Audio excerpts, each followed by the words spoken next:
Hebrew cosmogony. This world came into existence out of a chaos of fluid driven by a divine blast. This is the epic beginning of the book of Genesis. The earth was chaotic and void, and darkness was upon the face of the deep, and God's wind moved upon the face of the fluid. From this primeval matter, in a process of subsequent creations, was born the home. Already before the birth of our earth, worlds were shaped and brought into existence, only to be destroyed in the course of time. Nor is this world inhabited by man, the first of things earthly created by God. He made several worlds before ours, but he destroyed them all. The earth underwent reshaping, 6 consecutive remoldings. Heaven and earth were changed in every catastrophe. 6 times the earth was rebuilt, without extirpation of life, but with major catastrophe.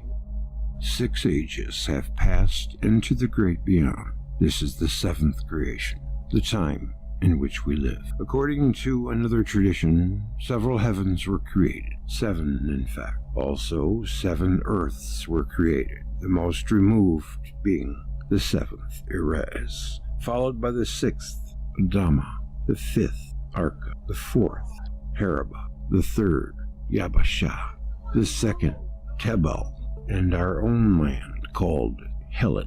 And like the others, it is separated from the foregoing by abyss, chaos, and waters. The description permits an interpretation that all the 7 earths exist simultaneously, but a deeper insight will allow us to recognize that the original idea did not admit 7 concurrent but separate firmaments and worlds in space, but only consecutive in time, and built one out of another. The 7 heavens form a unity. The 7 kinds of earth form a unity, and the heavens and the earth together also form a unity.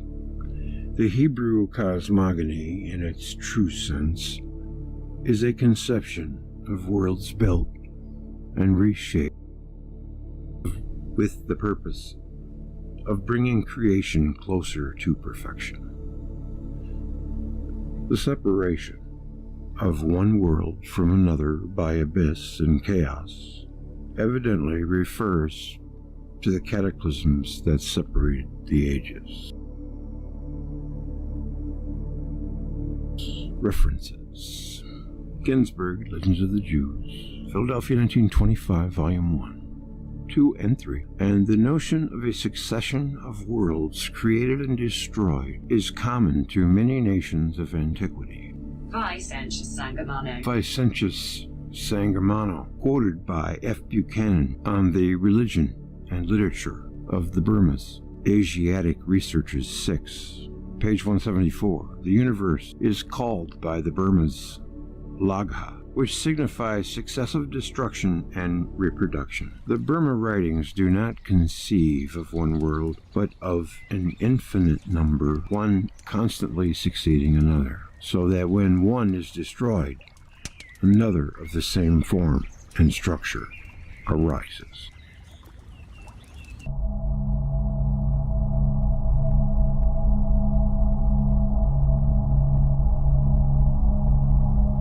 Planet ages. The ages of the past between the successive catastrophes are called in many diverse sources sun ages. I have tried to show why this designation is meaningful. The ancients also maintained that the successive ages were initiated by planets: Moon, Saturn, Mercury, Jupiter, Venus, Mars. Therefore, the sun ages could also have been called the planet ages. Hesiod ascribed the Golden Age to the time when the planet Saturn was ruling, and the Silver and Iron Ages to the time of the planet Jupiter. The same concept is found in Virgil, who says that before Jove's day, i.e., in the Golden Age when Saturn reigned, no tillers subdued the land. Even to mark the field or divide it with bounds was unlawful. The idea that the Earth was under the sway of different planets at different ages is also the teaching of the Pythagoreans, the Magi, Gnostic sects, and other secret societies. In numerous astrological texts, the same concept is repeated, that 7 millennia were dominated by 7 planets, one after the other. The worshippers of the devil, the Syrian sect of the Yazidis, believed that 7,000 years had passed since the deluge. At the end of every millennium, one of the 7 planet gods descends on the earth, establishes a new order and new laws, and then retreats to his place. An identical tradition is found in the writings of Julius Africanus, the ages of ancestors, passed under the government of the planets, each in its turn. Also, according to the Ethiopian text of the first book of Enoch, the 7 world ages were each dominated by one planet. The Gnostic sect of the Mandeans taught in its holy book, Sidra Rabbah, that the history of mankind is composed of 7 epochs, that these epochs were terminated by catastrophes, and that one of the planets ruled in each epoch. The length of the ages in the Sidra Rabbah is made very long, but the concept is nevertheless common to many ancient creeds.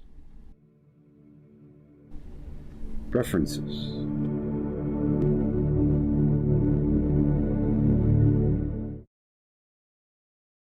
Deification of the planets. The sun and the moon are 2 great luminaries, and it is easily understandable that the imagination of the peoples should be preoccupied with them and should ascribe to them mythological deeds. Yet the ancient mythologies of the Chaldeans, the Greeks, the Romans, the Hindus, the Mayans, preoccupy themselves not with the sun or the moon, but prima facie with the planets.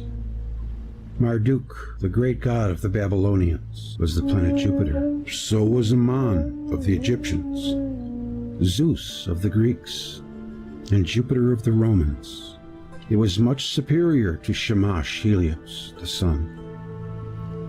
Why was it revered by all peoples? Why was the planet Mars chosen to be the personification of the god of war? Why did Kronos of the Greeks, Saturn of the Romans, play a part in hundreds of myths and legends? Thoth of the Egyptians, Nebo and Nergal of the Babylonians, Mithra and Mazda of the Persians, Vishnu and Shiva of the Hindus, Batsipalazzi and Quetzalcoatl of the Mexicans were a personification of planets. Innumerable hymns were dedicated to them, and adventures and exploits ascribed to them. The life of our planet has its real source in the sun, wrote E. Renan. All force is a transformation of the sun.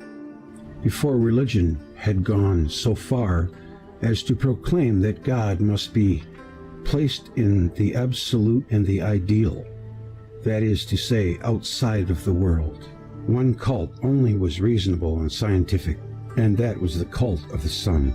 But the sun was subordinate to the planets, even though they are not conspicuous, poor sources of light, and no sources of warmth. The night sky illuminated by stars is majestic. The geometrical figures of the constellations such as Pleiades, Orion, the Great Bear, rolling from east in the evening to west before morning, are favorite motifs in poetry, no less than the sun and the moon. But the discrepancy in the choice of motifs by the ancients becomes still more obvious. The constellations of the sky took only a minor and incidental part in the mythology of the ancient peoples. The planets were the major gods, and they rule the universe. It is not easy to understand the idea, which was the basis for the identification of the Babylonian gods with the planets, writes an author, but the same process of identification of major gods with the planets can be found in the religions of the peoples in all parts of the world. The planets were not affiliated to the gods or symbols of the gods.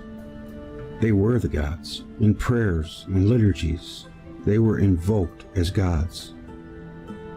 The greater gods, even when addressed by the name in prayer, were regarded as astral powers. This or that planet is selected, according to the text of the prayer, from the multitude of the stars of heaven, to receive a gift. The planetary gods are much the most powerful of all. Their positions in the sky, their reciprocal relations, have a decisive influence on all physical and moral phenomena of the world. The great majority of us moderns pay no attention to these points in the night sky, and probably not 1 in 10 or even in 100 is able to point to Jupiter or Mars in the firmament. The planets change their places, but not conspicuously. Were they indebted for their deification to this slow movement by which they differ from the fixed stars? Did Zeus, Jupiter, Marduk, Ammon become the supreme deity, the thunderer and dreadful lord of the universe, only because of his slow movement? He passes in 12 years the cycle of the zodiac, traversed by the sun in 24 hours, and by the moon even quicker. When seen with the naked eye, the planet Jupiter distinguishes itself from the fixed stars of first magnitude only by this slow change of position. Augustine, confused by the problem of the deification of the planets, wrote in the 4th century, "But possibly these stars which have been called by their names are these gods. They call a certain star Mercury, and likewise a certain other star Mars. But among those stars which are called by the name of gods is that one which they call Jupiter, and yet with them Jupiter is the world.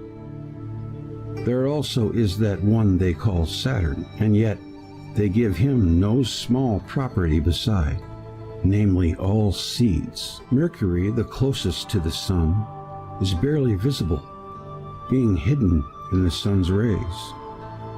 But the ancients made the planet Mercury into a great god, Hermes or Nebo.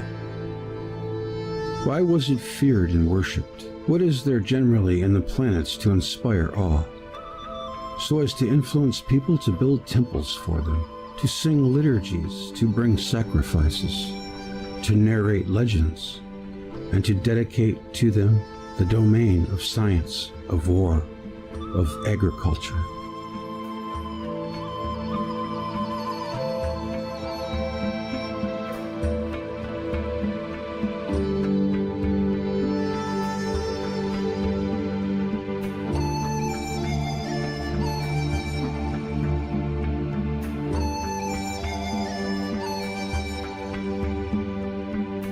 The key to this problem, which is the major problem of all classical mythology, is already in our hands. The planet Venus was deified because of its dramatic appearance and because of the havoc it brought to the world, as described in Worlds in Collision. I illuminated also the events which made Mars a feared god. Divine qualities were ascribed to the other planets because of the catastrophes they wrought in earlier ages. In the Persian holy books, it is said that on the planets depends the existence or non-existence of the world. Wherefore are they especially to be venerated? The 7 planets rule the universe, says a Nabatean inscription.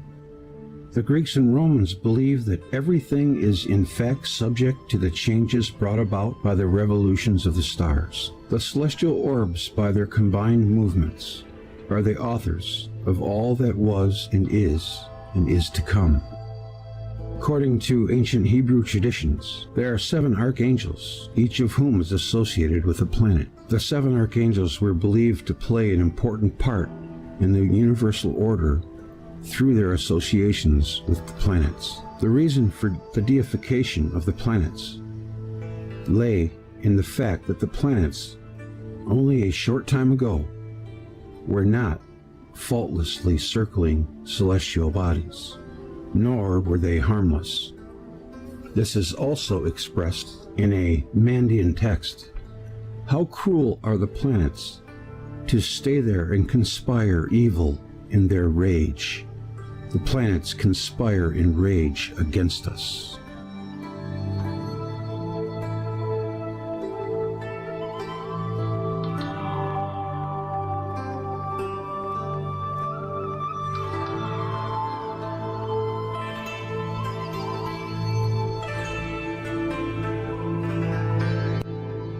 References.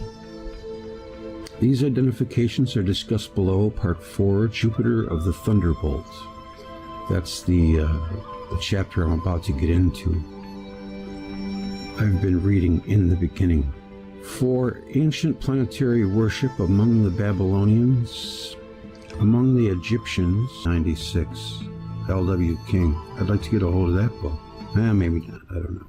The City of God, 1907 by M. Dodds. This was the teaching of Anaxagoras, as reported Diogenes. The deification of the planets is advocated in the Platonic Eponymus 471. The origin of belief among the Greeks in the divinity of the heavenly bodies. Harvard, 1940. Symbolism, astronomy, mystique, Jewish magic and superstition, New York, 1939. And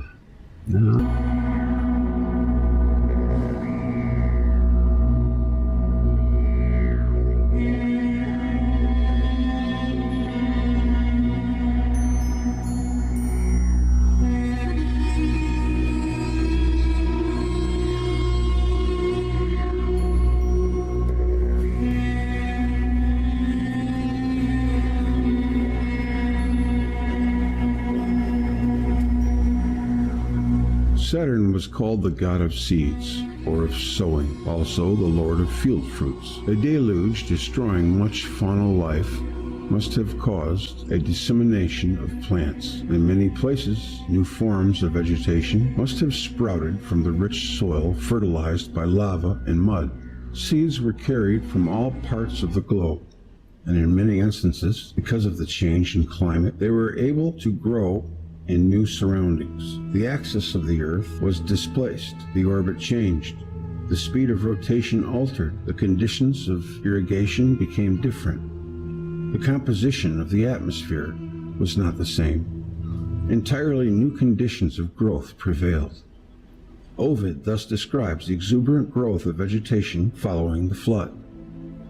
After the old moisture remaining from the flood had grown warm from the rays of the sun, the slime of the wet marshes swelled with heat, and the fertile seeds of life nourished in that life-giving soil, as in a mother's womb, grew, and in time took on some special form. When, therefore, the earth covered with mud from the recent flood became heated up by the hot and genial rays of the sun, she brought forth innumerable forms of life, in part of ancient shapes, and in part creatures new and strange.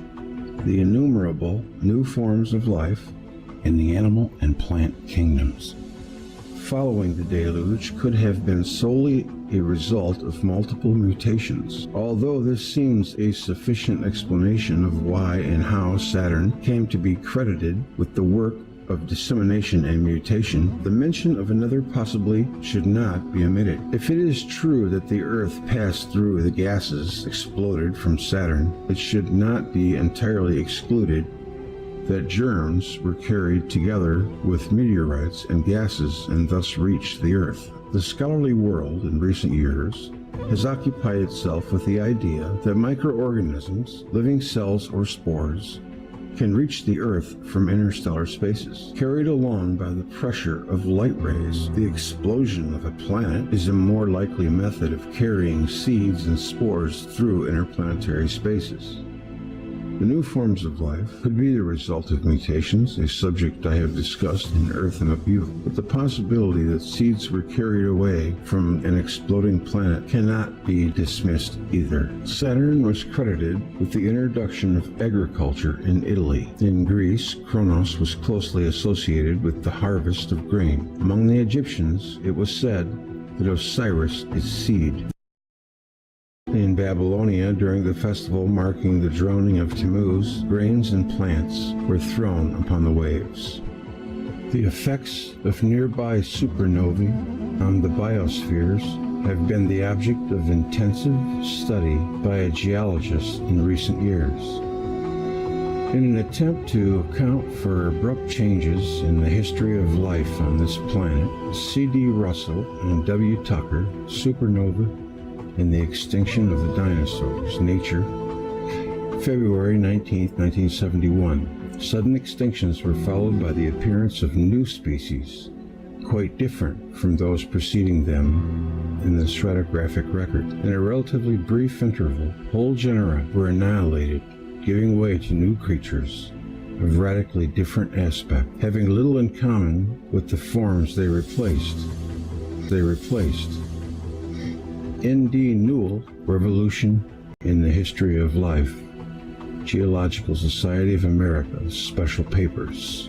Punctuated equilibria, the tempo and mode of evolution reconsidered, 1977. Thus, over the past 2 to 3 decades, many geologists and paleontologists have found themselves increasingly drawn to the view that the observed abrupt changes in the biosphere, such as that which marked the end of the Mesozoic and is thought to have brought with it the extinction of the dinosaurs, among other animal groups, could best be explained by the exposure of then living organisms to massive doses of radiation coming from a nearby supernova. The radiation would annihilate many species, especially those whose representatives, whether because of their large size or for other reasons, were unable to shield themselves from the powerful rays. At the same time, new organisms would be created through mutations and macroevolution. See Velikovsky's comments in The Pitfalls of Radiocarbon Dating. In the catastrophe of the deluge, which I ascribed to Saturn exploding as a nova, the cosmic rays must have been very abundant to cause massive mutations among all species of life. Animals would suffer much more severely than plants. On plants, the principal effective would be mutagenic. See K.D. Terry and W.H. Tucker, Biological Effects of Supernovae, 1968. Fred Hoyle, Does Epidemic Disease Come from Outer Space? 17th November, 1977.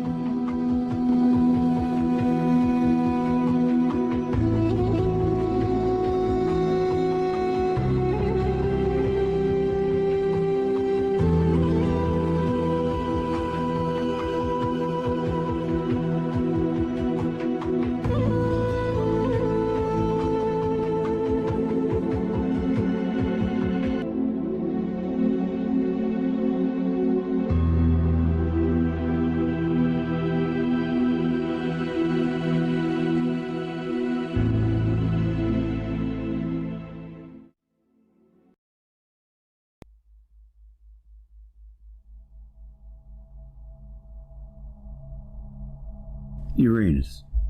The 7 planets of the ancients comprise the Sun, the Moon, Mercury, Venus, Mars, Jupiter, and Saturn. The ancients' religions and mythology speak for their knowledge of Uranus. The dynasty of gods had Uranus followed by Saturn, and the latter by Jupiter. In the clear sky of Babylonia, the planet Uranus could have been observed by an unaided eye. But since it was known as a deposed deity, it would seem that at some later time the planet lost much of its brightness. It is quite possible that the planet Uranus is the very planet known by this name to the ancients. The age of Uranus preceded the age of Saturn. It came to an end with the removal of Uranus by Saturn. Saturn is said to have emasculated his father Uranus. Behind this story, there might have been a scene in the sky. In one theory of the origin of the solar system, a side-swiping star tears out from the sun a long filament of gaseous material. Similarly, Saturn may at one time have emasculated Uranus. Saturn was represented by the Romans with a sickle in his hands. Circumcision may have originated as an emulation of the act displayed in the sky, when it appeared that Saturn with a sickle emasculated Uranus. Never heard that before. The Egyptians, and so also the Hebrews, introduced circumcision, the removal of the foreskin being pars per toto, or instead of castration. It is not unthinkable that sometime before the age, the record of ancient civilization reaches Uranus, together with Neptune, Saturn, and Jupiter, formed a quadruple system that was captured by the Sun, and from which the planets of the solar system had their origin. But here nothing but the imagination takes over, where tradition based on witnessing does not reach. According to Hesiod, the catastrophe described as the removal of Uranus by Saturn gave birth to Aphrodite. In Worlds in Collision, Aphrodite was identified with the moon. References. Uranus was discovered in 1781 by William Herschel. Its planetary character was not immediately apparent to him. Herschel actually announced the discovery of a comet. 2. Hesiod, Theogony. The similar story of Jupiter emasculating his father Saturn may transfer or borrowing, but may be a reflection in mythology of similar events. 3. Circumcision was a hygienic value. It could have been found out and sanctified by the astral events, having been commanded in the days of Patriarch Abraham, Genesis 17:10. It may reflect the Sanchuniathans' Phoenician history in Eusebius. Kronos was circumcised in his privities and forced his followers to do the same. 4. Velikovsky's identification of Aphrodite with the moon has been disputed by several writers, but in the 4th century AD, Crobius was able to refer to ancient authorities who affirmed that Aphrodite was the moon. Saturnalia 8.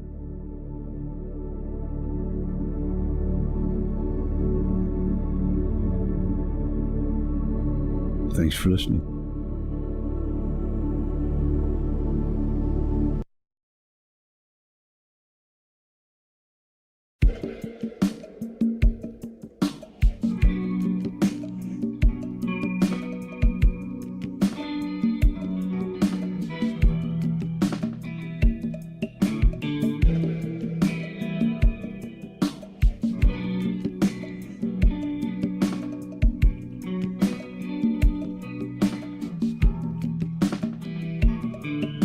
Here at the Greg J channel, nothing is monetized. Everything is free, all that we have. So if you get something out of the work and you enjoy the show, please, I would be most grateful if you'd reach up and smash that donate button on the homepage. It would mean more to me than words can say.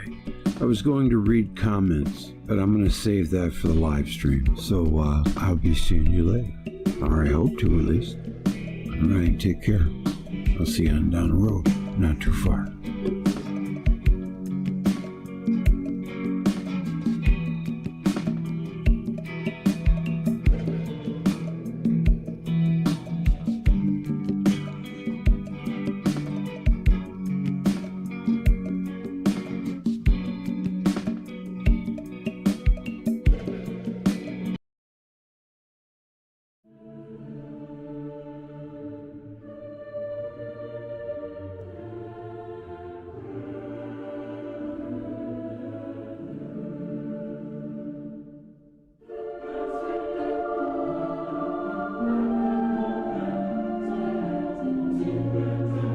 The Earth without the Moon.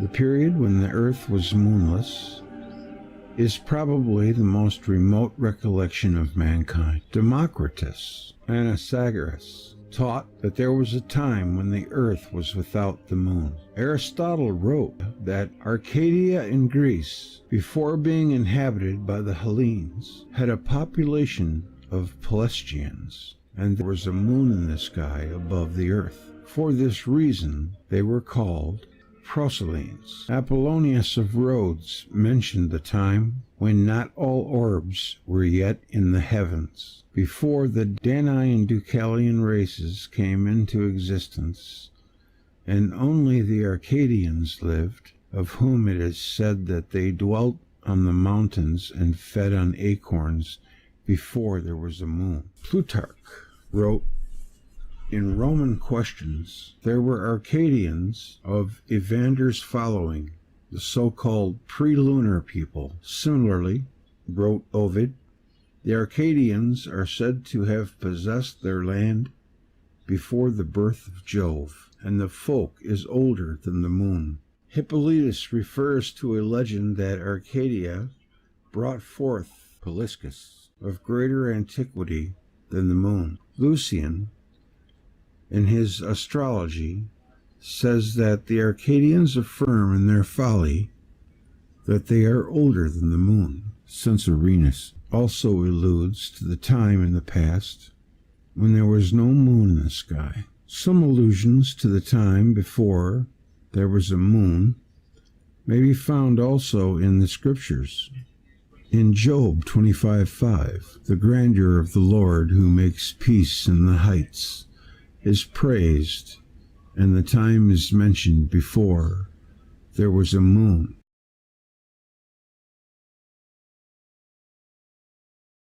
And it did not shine. Also in Psalm 72:5 it is said, Thou wasn't feared since the time of the sun and before the time of the moon, a generation of generations.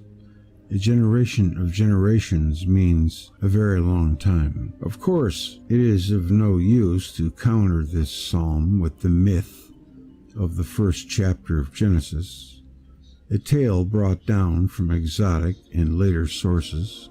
The memory of a world without a moon lives in oral tradition among the Indians. The Indians of Bogota, highlands, in the eastern Cordilleras of Colombia relate some of their tribal reminiscences to the time before there was a moon. In the earliest times, when the moon was not yet in the heavens, say the tribesmen of the Chibchas, there are currently 3 theories of the origin of the moon.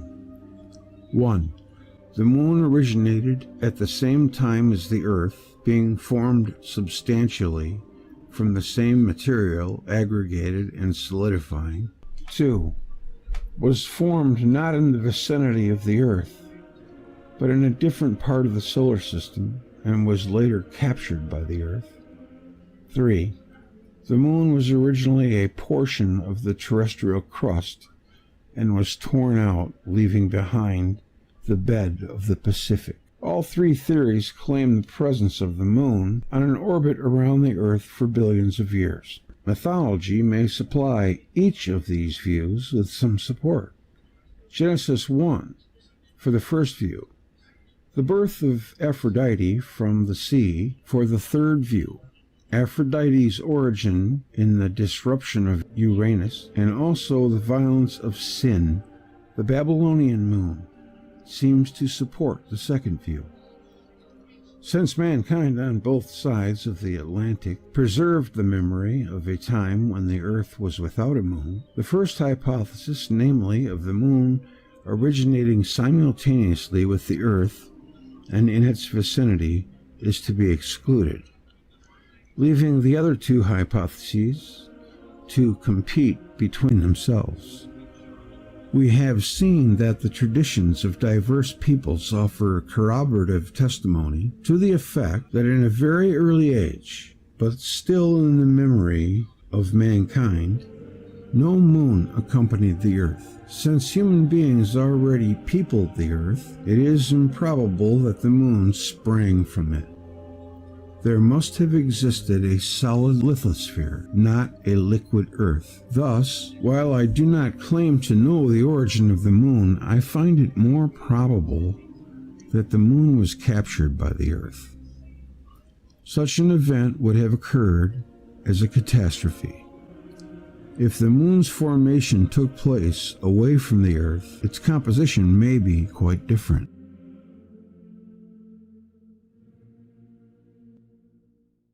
There is no evidence to suggest whether the moon was a planet, a satellite of another planet, or a comet at the time of its capture by the Earth. Whatever atmosphere it may have had was pulled away by the Earth, by other contacting bodies, or dissipated in some other way. Since the time the moon began to accompany the Earth, it underwent the influence of contacts with comets and planets that passed near the Earth in subsequent ages. The mass of the moon being less than that of the Earth, the moon must have suffered greater disturbances in cosmic contacts. During these contacts, the moon was not carried away. This is due to the fact that no body more powerful than the Earth came sufficiently close to the moon to take it away from the Earth for good. But in the contacts that took place, the moon was removed repeatedly from one orbit to another. The variations in the position of the moon can be read in the variations in the length of the month. The length of the month repeatedly changed in subsequent catastrophic events. And for this, there exists a large amount of supporting evidence. In these later occurrences, the moon played a passive role, and Zeus in the Iliad advised it, Aphrodite, to stay out of the battle in which Athena and Ares, Venus and Mars, that I pronounced wrong for the whole video, were the main contestants. What I'm thinking is when Earth was a satellite of Saturn, of course, the moon probably wasn't, there was a time when it wasn't with the Earth, maybe not even with the planets. And it sounds like there might have been a time when the moon was very close to the Earth and still molten, which if that was the case for a while, it could have acted as the big masculine body that was observed in the last episode. So that's a possibility, and the Earth captured the moon, like it said, and it slowly receded, or something maybe pulled it. There's so many things that could have happened, but delving down into it and trying to figure it out is fascinating. All right, references.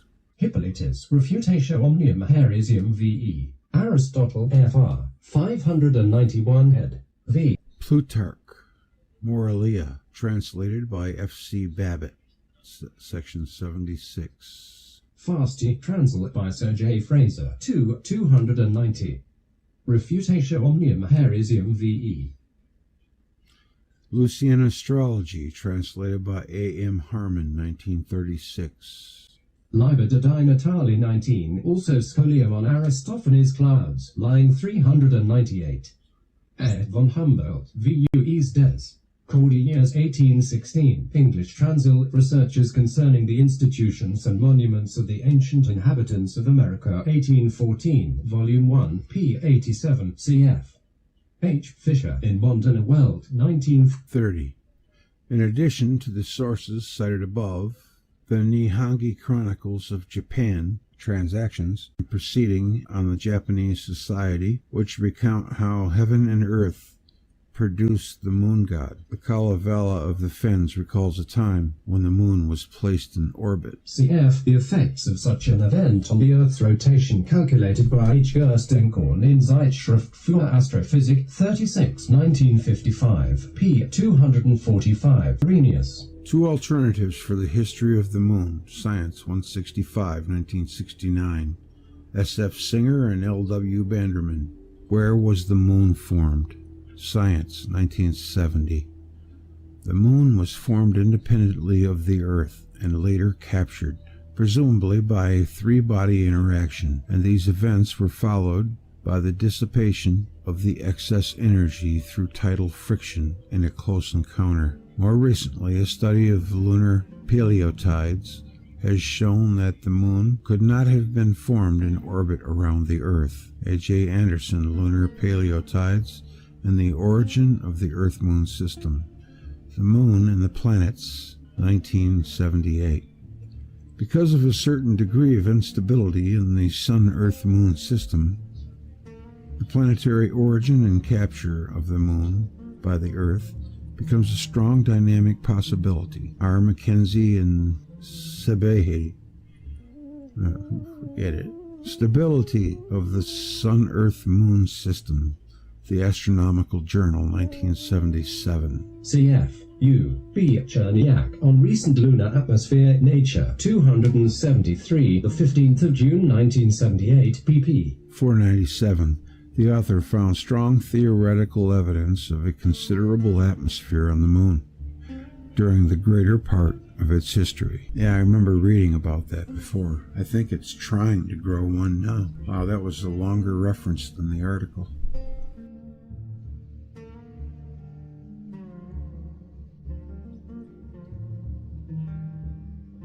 I always found it odd that the Earth had this, it was this planet of beautiful color with an atmosphere and water, and the Moon, which is in the Sun's comfort zone too, so-called, is barren and dead. I never quite got that. If we were both in the same place at the same time, we should look similar.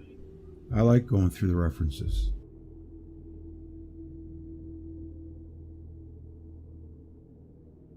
Astronomical knowledge before the deluge. A civilization was destroyed, the real value of which is incalculable. Hebrew tradition estimates that the population of the antediluvian world amounted to millions. Adam is said to have invented 70 languages. Cain, his son, built cities and monuments in the catastrophe. They must have seen it coming. This might have been the knowledge of months, of years, and of periods of comets that the remote generations had acquired.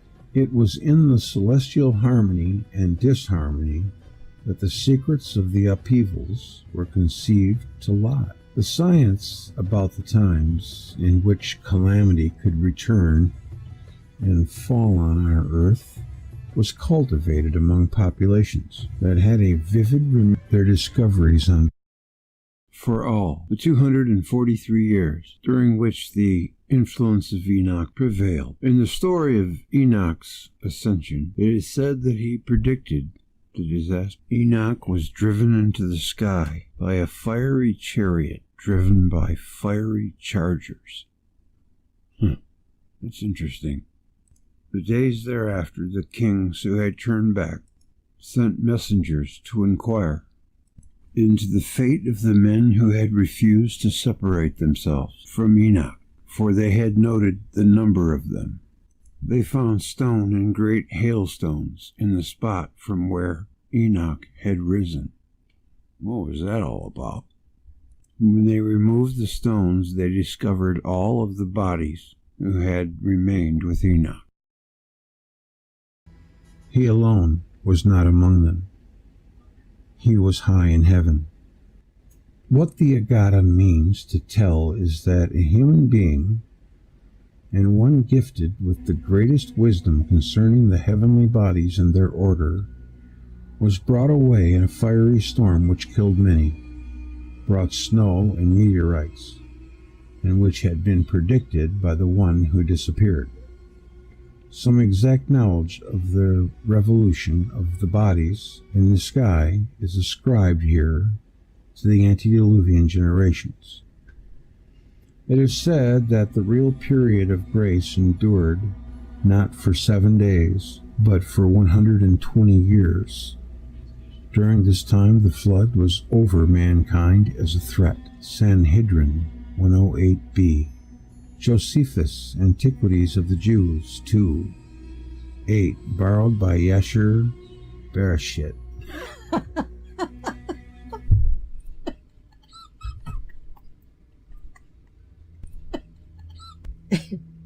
Genesis 5:24.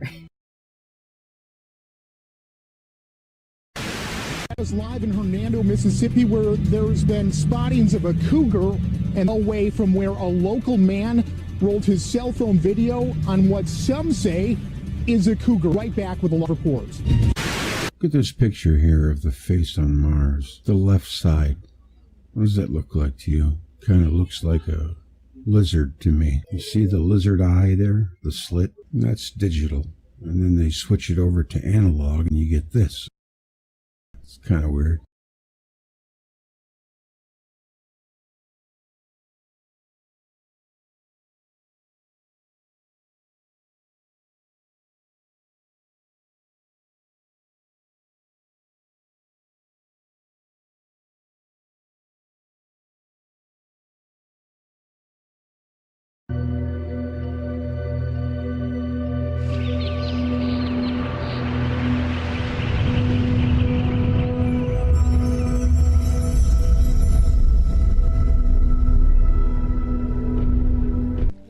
The worship of Saturn.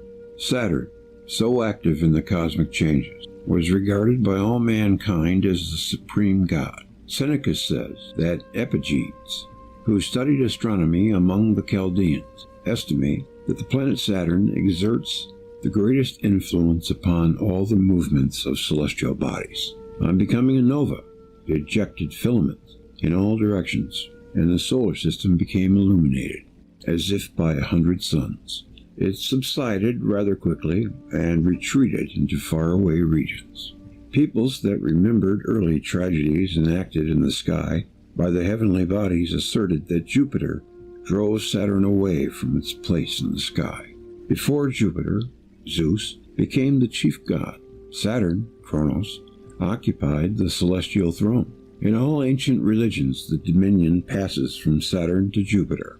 In Greek mythology, Kronos is presented as the father and Zeus as his son, who dethrones him. Kronos devours some of his children. After this act, Zeus overpowers his father, puts him in chains, and drives him from his royal station in the sky. In Egyptian folklore, or religion, the participants of the drama are said to be Osiris Saturn, brother and husband of Isis Jupiter. The cult of Osiris and the mysteries associated with it dominated the Egyptian religion as nothing else. Every dead man or woman was entombed with observances honoring Osiris. The city of Abydos in the desert west of the Nile and northwest of Thebes was sacred to him. Sais in the delta, used to commemorate the floating of Osiris' body carried by the Nile into the Mediterranean. What made Osiris so deeply ingrained in the religious memory of the nation that his cult pervaded mythology and religion? Osiris' dominion, before his murder by Seth, was remembered as a time of bliss. According to the legend, Seth, Osiris' brother, killed and dismembered him, whereupon Isis, Osiris' wife, went on peregrinations to collect his dispersed members. Having gathered them and wrapped them together with swathings, she brought Osiris back to life. The memory of this event was a matter of yearly jubilation among the Egyptians. Osiris became Lord of the Netherworld, land of the dead. A legend, a prominent part of the Osiris cycle, tells that Isis gave birth to Horus, whom she conceived from an already dead Osiris, and that Horus grew up to avenge his father by engaging Seth in mortal combat. In Egyptology, the meaning of these occurrences stands as unresolved mystery.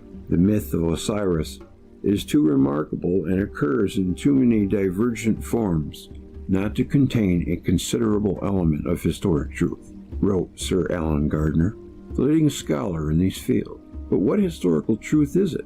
Could it be of an ancient king upon whose tragic death the entire legend hinged? Wondered Gardner. But of such a thing, not a trace has been found before the time of the pyramid texts.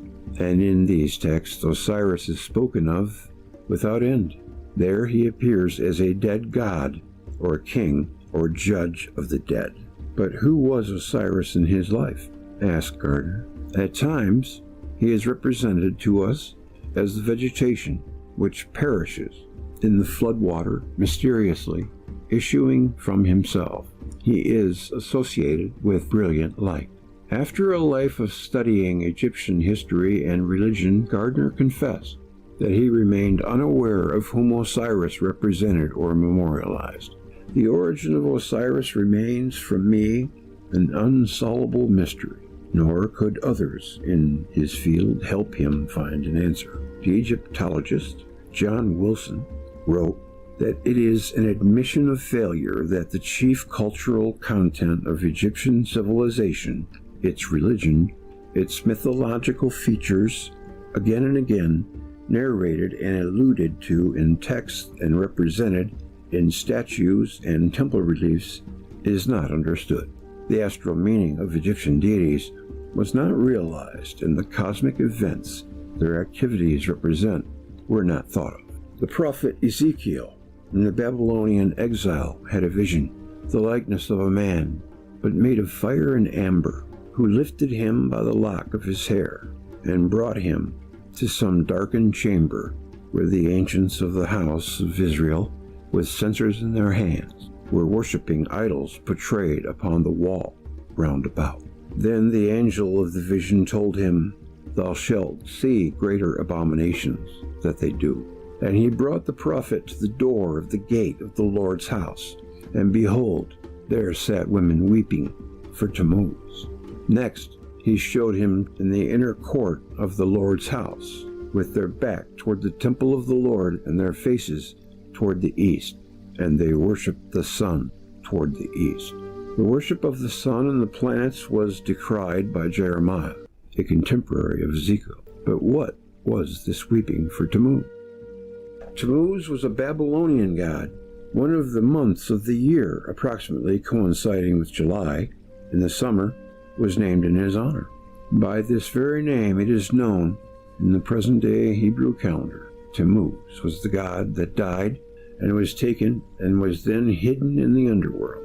His death was the reason for a fast, accompanied by lamentations of women of the land. His finding or his return to life and resurrection were the motifs of the Passion. Tammuz was a god of vegetation and of flood and of seeds. The god Tammuz came from Armenia every year in his ark in the overflowing river, blessing the alluvium with new growth. In the month of Tammuz he was bound to the liturgies speak of his having been drowned among the flowers which were thrown upon him as he sank beneath the waves of the Euphrates. The drowning of Tammuz was an occasion for wailing by women. The flood has taken Tammuz. The raging storm has brought him low. Of Tammuz it is also narrated that he was associated with brilliant light, with descent into the netherworld, visited there by Ishtar, his spouse. Tammuz's death, his subsequent resurrection, or his discovery in the far reaches, but no longer brilliant, where the themes of the cult that was not just one of the mysteries, but the chief and paramount cult. The Osirian mysteries for the wailing of Tammuz all refer to the transformation of Saturn during and following the deluge. Osiris was not a king, but the planet Saturn, Kronos of the Greeks, Tammuz of the Babylonians. The Babylonians called Saturn the star of Tammuz. After the deluge, Saturn was invisible. The sky was covered for a long time by clouds of volcanic dust. And the Egyptians cried for Osiris, and the Babylonians cried for Tammuz. Isis, Jupiter at that time, went in search of her husband, and Ishtar, also Jupiter at that early time, went to the netherworld to find her husband Tammuz. For a time, Saturn disappeared, driven away by Jupiter. But when it reappeared, it was no longer the same planet. It moved very slowly. The disappearance of the planet Saturn in the netherworld became the theme of many religious observances, comprising liturgies, mystery plays, lamentations, and fasts. When Osiris was seen again in the sky, though greatly diminished, The people were frenzied by the return of Osiris from death. Nevertheless, he became king of the netherworld, and that is what Saturn is. In the Egyptian way of seeing the celestial drama, Isis, Jupiter, the spouse of Osiris, Saturn, wrapped him in swathings. Osiris was known as the Swathed, the way the dead came to be dressed for their journey to the world of the dead, over which Osiris reigns. Similar rites were celebrated in honor of Adonis, who died and was resurrected after a stay in the Netherland, in Mysteries of Orpheus. Sir James Frazer, the collector of folklore, came to regard Osiris as a vegetation god. Likewise, he saw in the Babylonian Tammuz an equivalent of the Egyptian Osiris, the vegetation god, and carried away by this concept wrote The Golden Bow, built around the idea that vegetation god that dies and is resurrected the following year. A few peoples, through consecutive planetary ages, kept fidelity to the ancient Saturn, or Kronos, or Brahma, whose age was previous to that of Jupiter. Thus the Scythians were called Manda by the Chaldeans, people of Manda, and Manda is the name of Saturn. The Phoenicians regarded El Saturn as their chief deity. Eusebius informs us that El, a name used also in the Bible as the name for God, was the name of Saturn. In Persia, Saturn was known as Kevin or Kavin. Different names for a god in the Bible reflect the process going through the many ages in which one planet superseded another and was again superseded by the next one in the celestial war. El was the name of Saturn, Adonis of the Syrians. The bewailed deity was also like Osiris, the planet Saturn, but in the period of the contest between the two major planets, Jupiter and Saturn, the appellative of the dual gods became Adonai, which means my lords. Then, with the victory of Jupiter, it came to be applied to him alone. In the beginning, Kronos, the Titan that ruled the entire ether, his star, the far-seeing gods called the Shining One, when Saturn was consigned to the darkness of Tartarus, the world passed under the rule of Jove. Tatius refers to a storm during which Saturn was forcibly expelled by Jupiter and ceased to rule.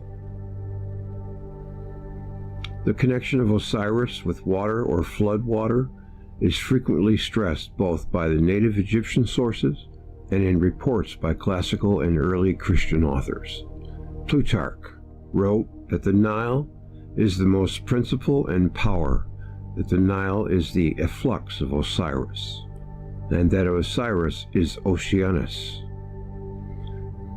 Egyptians say that Osiris is water. Knock, in his commentary to his edition of Celestis, compared a 1st century Greek papyrus in which it is written, I am Osiris, who is called water. The drowning of Osiris, described by Plutarch, is attested in some of the earliest Egyptian hieroglyphic texts.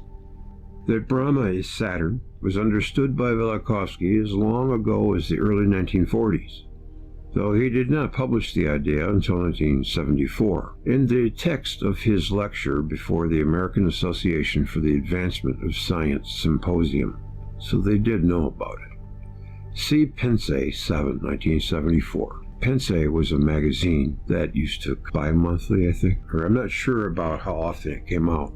It might have been a monthly. And then there was also a journal called Kronos 3. So there must have been 2 before that too, 77. Maybe look some of those texts up and do some reading from that. I bet there'd be some good stuff in there. The identification of Brahma with Saturn is evidenced by the fact that the god is assigned a celestial sphere. The Ramayana, translated by R. Griffith, Volume 1, London, 1870. The Kalika Purana, A celestial sphere should probably be interpreted as an orbit. In the Mahabharata, it is further said that the high-souled Brahma is seated in the highest abode, quoted in Shastra, the flood legend. Brahmaranyaka. The Brahmaranyaka, the Upanishad, places Brahman in the highest world in the cosmology of the Yogavasya of Vyasa. Yogavasya of Vyasa. Yurgavasya Yasa. The highest celestial sphere is that of Brahma. In the Vishnu Purana, the Brahmaloka, which is the heaven of Brahma, is the seventh and highest heaven. In some sources of the Brahmaloka, is referred to as Satyaloka. Satyaloka. Tacitus, the Histories, in the highest orbit and exerting the greatest influence, moves the star Saturn. Many years ago, F. Wilford reported the opinion of certain learned Brahmins who told him that while Shiva shines in the planet Jupiter, Saturn is directed by Brahma. The Hindus. Asiatic Researches 3. The Hindu Pantheon. I believe Wilford is the unacknowledged source of Moore's assertion that Brahma is Saturn. In China, the planet Saturn was associated with the palace with the emperor. It was called the planet of the Son of Heaven. Praeparatio of Angelica. Was deified in the star Saturn. This statement is quoted by Eusebius from Philo's redaction of the lost Phoenician history Sanchuniathan. of Sanchuniathan. Some celestial writers, among them Tacitus, alleged that the Jews were worshippers of Saturn.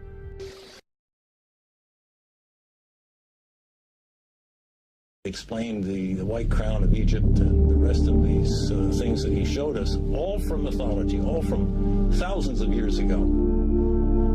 These things clearly were seen by civilizations that never talked to each other from the far corners of the earth. It all just clicked together like a three-dimensional jigsaw puzzle in my mind.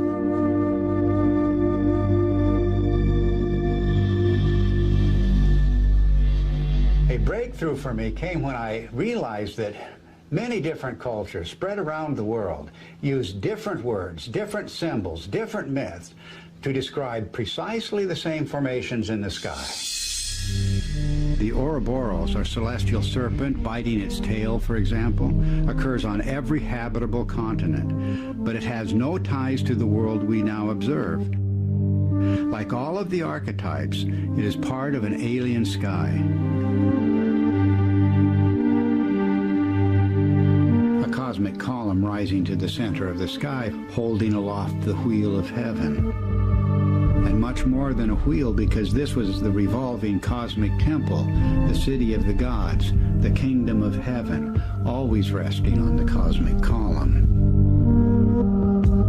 Then there's the image of the four rivers or pathways radiating from the center of the sky out to the boundary, the rim of the wheel.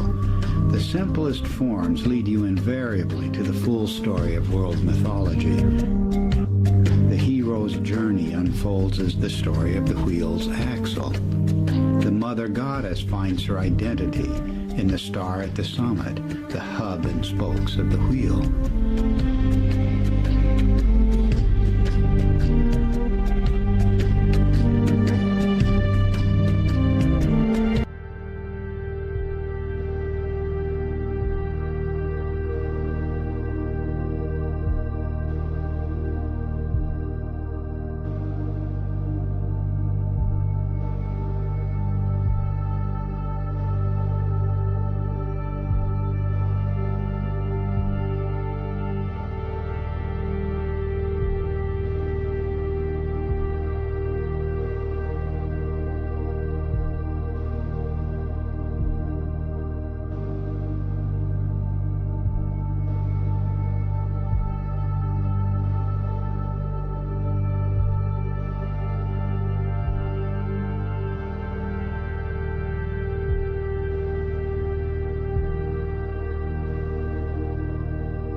hot hailstones which, at Moses' intersection, had remained suspended in the air when they were about to fall upon the Egyptians, were now cast down upon the Canaanites.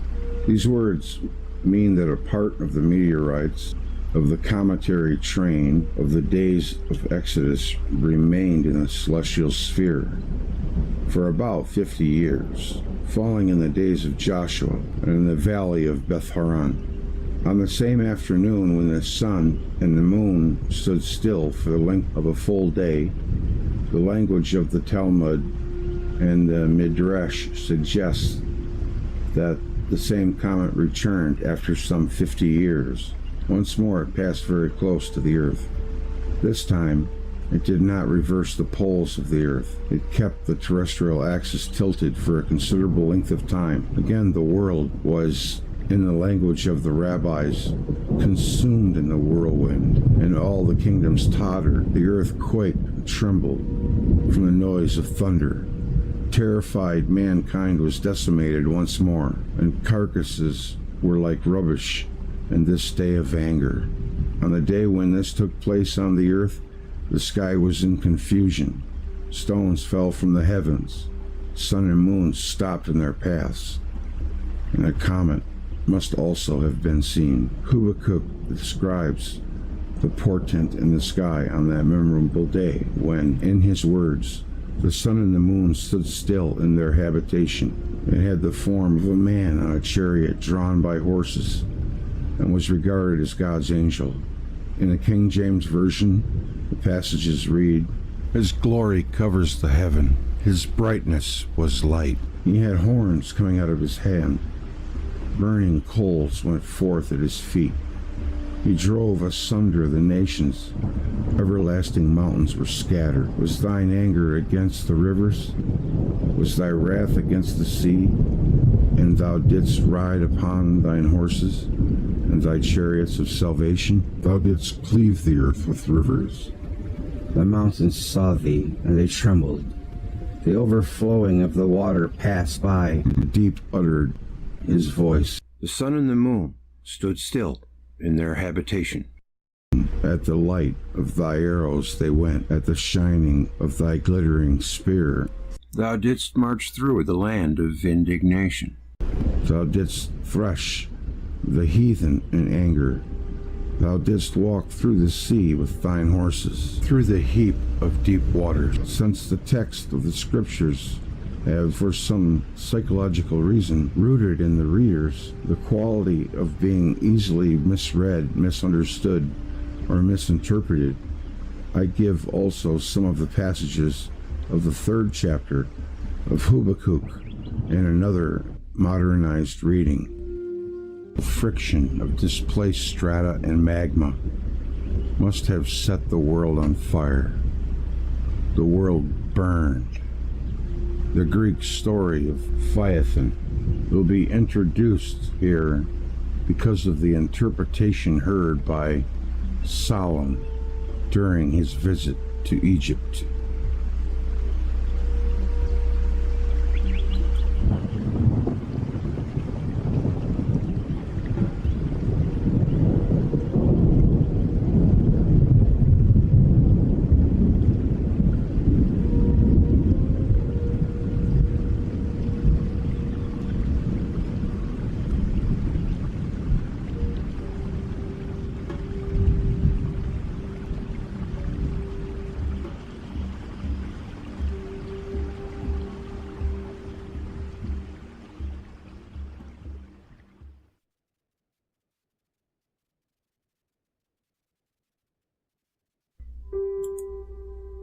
PHAETHON. The Greeks, as well as the Carians and other peoples on the shores of the Aegean Sea, told of a time when the sun was driven off its course and disappeared for an entire day, and the earth was burned and drowned. The Greek legend says the young PHAETHON, who claimed parentage of the sun, on that fatal day tried to drive the chariot of the sun, PHAETHON. The chariot of the sun. PHAETHON was unable to make his way against the whirling poles, and their swift axis swept him away. PHAETHON in Greek means the blazing one. Many authors have dealt with the story of Phaethon. The best-known version is a creation of the Latin poet Ovid. The chariot of the sun, driven by Phaethon, moved no longer in the same course as before. The horses break loose from their course and rush aimlessly, knocking against the stars set deep in the sky and snatching the chariot along through uncharted ways. Consolation of the cold bears tried to plunge into the forbidden sea, and the sun's chariot roamed through unknown regions of the air. It was borne along just as a ship driven before the headlong blast, whose pilot has let the useless rudder go and abandoned the ship to the gods and prayers. The earth bursts into flames, the highest parts first, and splits into deep cracks, and its moisture is all dried up. The meadows are burned to white ashes.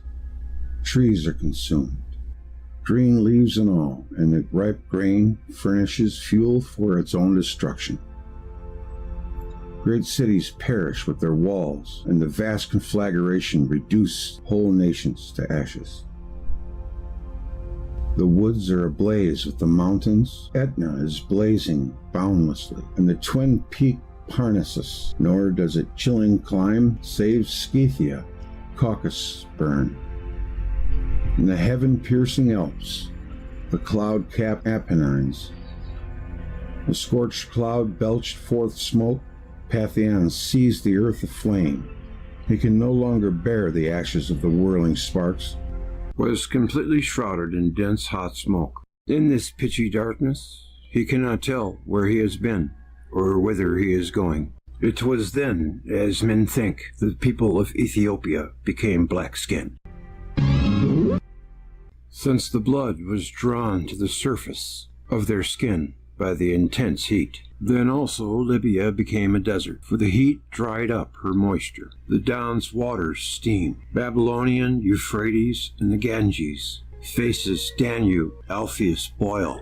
Spercheios are aflame. The golden sands of Tagus melt in the heat, and the swans are scorched. The Nile fled in terror to the ends of the earth. The 7 mouths lie empty, filled with dust. 7 broad channels, all without a stream. The same mischief dries up the Thracian rivers, Hebrus, Strymon, also the rivers of the west, the Rhine, Rhone, Po, and the Tiber. Great cracks yawn everywhere. Even the sea shrinks up. And what was, but now, a great watery expanse is a dry plain of sand. The mountains, which the deep sea had covered before, spring forth and increase the number of the scattered Cyclades.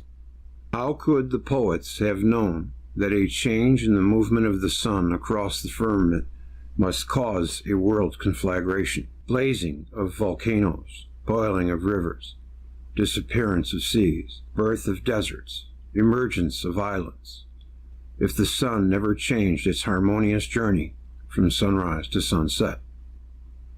The disturbance in the movement of the sun was followed by a period as long as a day, when the sun did not appear at all.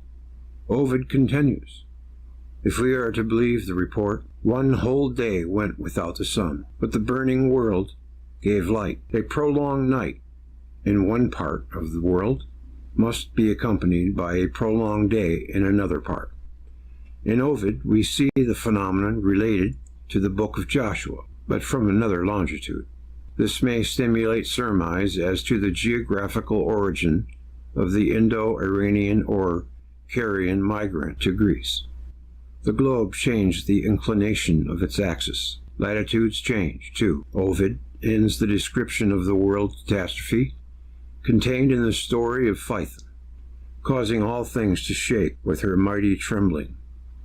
The earth sank back a little lower than her wonted place. Plato recorded the story heard 2 generations before from Solon, the wise ruler of Athens. Solon, on his visit to Egypt, questioned the priests versed in the lore of antiquity on early history. He discovered that neither he himself nor any other Greek knew anything at all that one might say about such matters. Solon unfolded before the priest the tale of the deluge, the only ancient tradition he was aware of.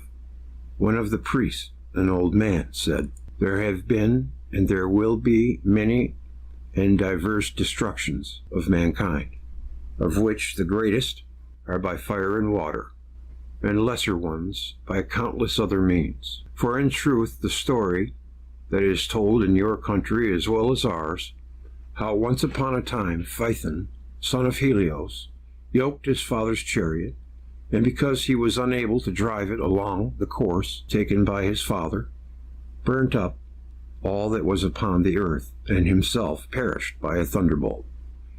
The story, as it is told, has the fashion of a legend, but the truth of it lies in the occurrence of a shifting of the bodies in the heavens, which move around the earth, and a destruction of the things on the earth by fierce fire, which recurs at long intervals." The Egyptian priests explained to Solon that in these catastrophes the literary works of many peoples and their learned men perish. For that reason, the Greeks were still childish, as they no longer knew the true horrors of the past. These words of the priest were only an introduction to a revelation of his knowledge about the lands that were erased, when Greece also and the entire world were visited with heavenly wrath. He told the story of a mighty kingdom on a great island in the middle of the Atlantic Ocean that submerged and sank forever into its waters. End of subchapter.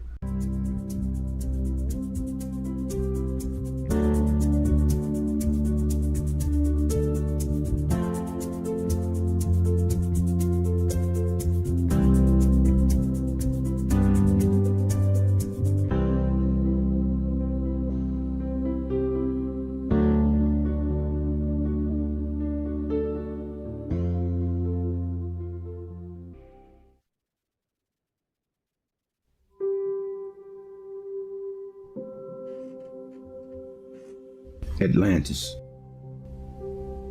The story narrated by Plato of the island of Atlantis that ruled Africa as far as the border of Egypt and Europe, as far as Tuscany, on the Apennine Peninsula, and that in one fatal night was shattered by earthquakes and sank, never ceased to occupy the imagination of the literary.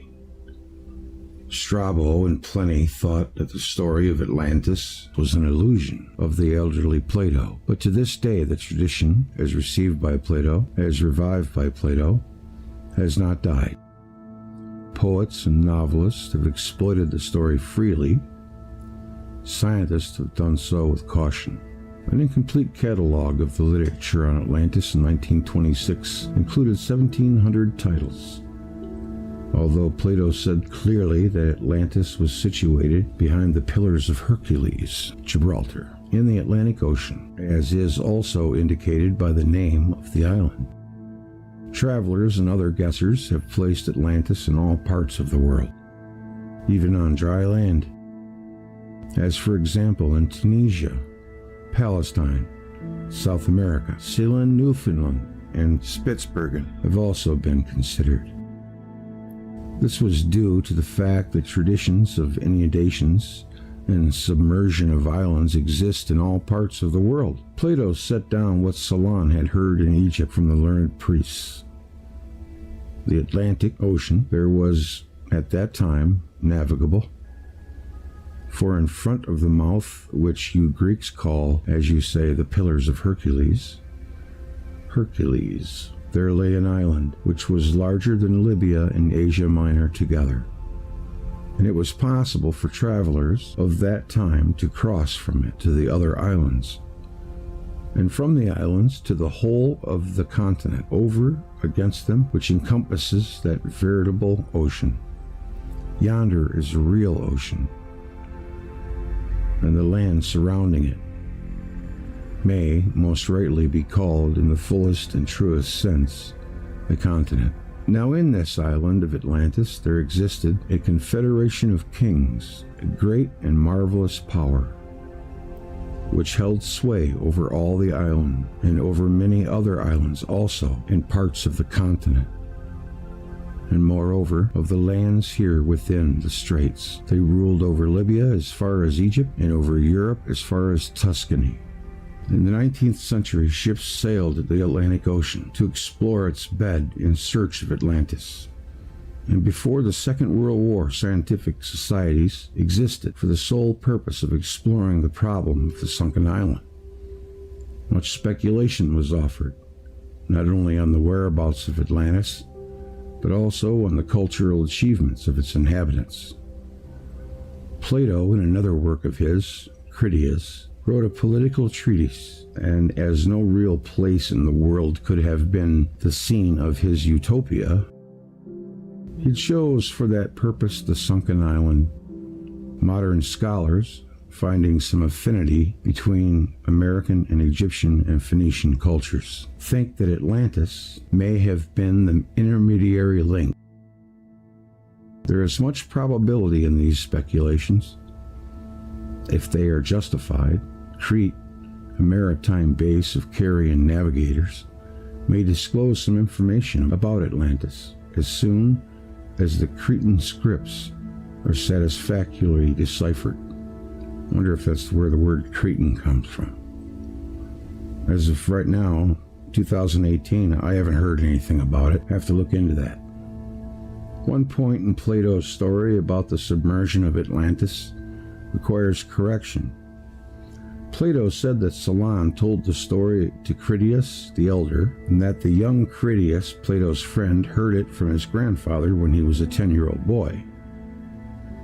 Critias the younger remembered having been told that the catastrophe which befell Atlantis happened 9,000 years before. There is 1 0 too many there. We do not know of any vestiges of human culture aside from that of the Neolithic age, nor of any navigating nation 9,000 years before Solon. Numbers we hear in childhood easily grow in our memory, as do dimensions. When revisiting our childhood home, we are surprised at the smallness of the rooms. We had remembered them as much larger. Whatever the source of the error, the most probable date of the sinking of Atlantis would be the middle of the second millennium, 900 years before Solon, when the Earth twice suffered great catastrophes. And as a result of the shifting of the heavenly bodies, these words of Plato receive the least attention, though they deserve the greatest. The destruction of Atlantis is described by Plato as he heard it from his source. At a later time here occupied portentous earthquakes and floods. One grievous day and night befell them, when the whole body of your Greek warriors was swallowed up by the earth, and the island of Atlantis in like manner was swallowed up by the sea and vanished. Wherefore also the ocean at that spot has now become impassable and unsearchable, being blocked up by a shoal, mud, which the island created as it settled down. At the time when Atlantis perished in the ocean, the people of Greece were destroyed. The catastrophe was ubiquitous, as if recalling what had happened. The psalmist wrote, "Destructions are come to a perpetual end, and thou hast destroyed cities. Their memorial is perished with them." He prayed also, "God is our refuge and strength. Therefore will not we fear. Though the earth be removed, and though the mountains be carried into the sea." The floods of Deucalion and OGYGES. The history of Greece knows two great natural catastrophes, the floods of Deucalion and of OGYGES. One of them, usually that of Deucalion, is described by the Greek authors as having been simultaneous with the conflagration of PHAETHON. The floods of Deucalion and OGYGES brought overwhelming destruction to the mainland of Greece and to the islands around that caused changes in the geographical profile of the area. That of Deucalion was most devastating. Water covered the land and annihilated the population. According to the legend, Only 2 persons, Deucalion and his wife, remained alive. Sounds familiar? This last detail must not be taken more literally than similar statements found in descriptions of great catastrophes all around the world. For example, 2 daughters of Lot, who hid with him in a cave after the catastrophe of Sodom and Gomorrah, believed that they and their father were the only survivors in the land. Chronologists, among the fathers of the church, found material for assuming that one of the 2 catastrophes, the flood of Deucalion or that of OGYGES, had been contemporaneous with the Exodus. Julius Africanus wrote, "We affirm that OGYGES from whom the first flood in Attica derived its name, and who was saved when many perished, lived at the time of the Exodus of the people from Egypt along with Moses."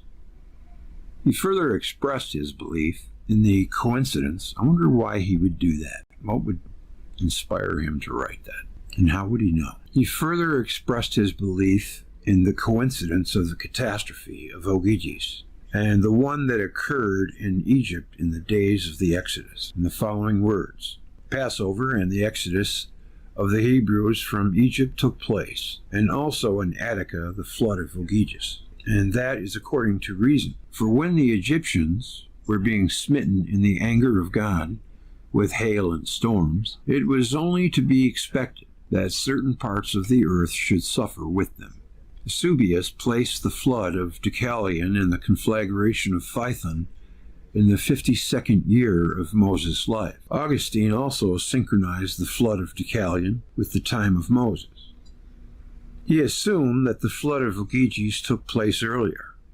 The chronologist of the 7th century, Isidore, Bishop of Seville, dated the flood of Deucalion in the time of Moses.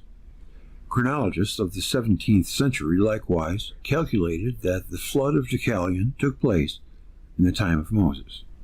Close to, but not simultaneous with the Exodus. It would seem to be more probable that if the catastrophes occurred one shortly after the other, the catastrophe of OGYGES took place after that of Deucalion, which practically destroyed the land, depopulated it, and erased every memory of what had happened up to that time. In the words of Plato, who quoted the Egyptian priest speaking to Solon, the catastrophes must have escaped the notice of the future generations because, as a result of the devastation, for many generations, the survivors died with no power to express themselves in writing.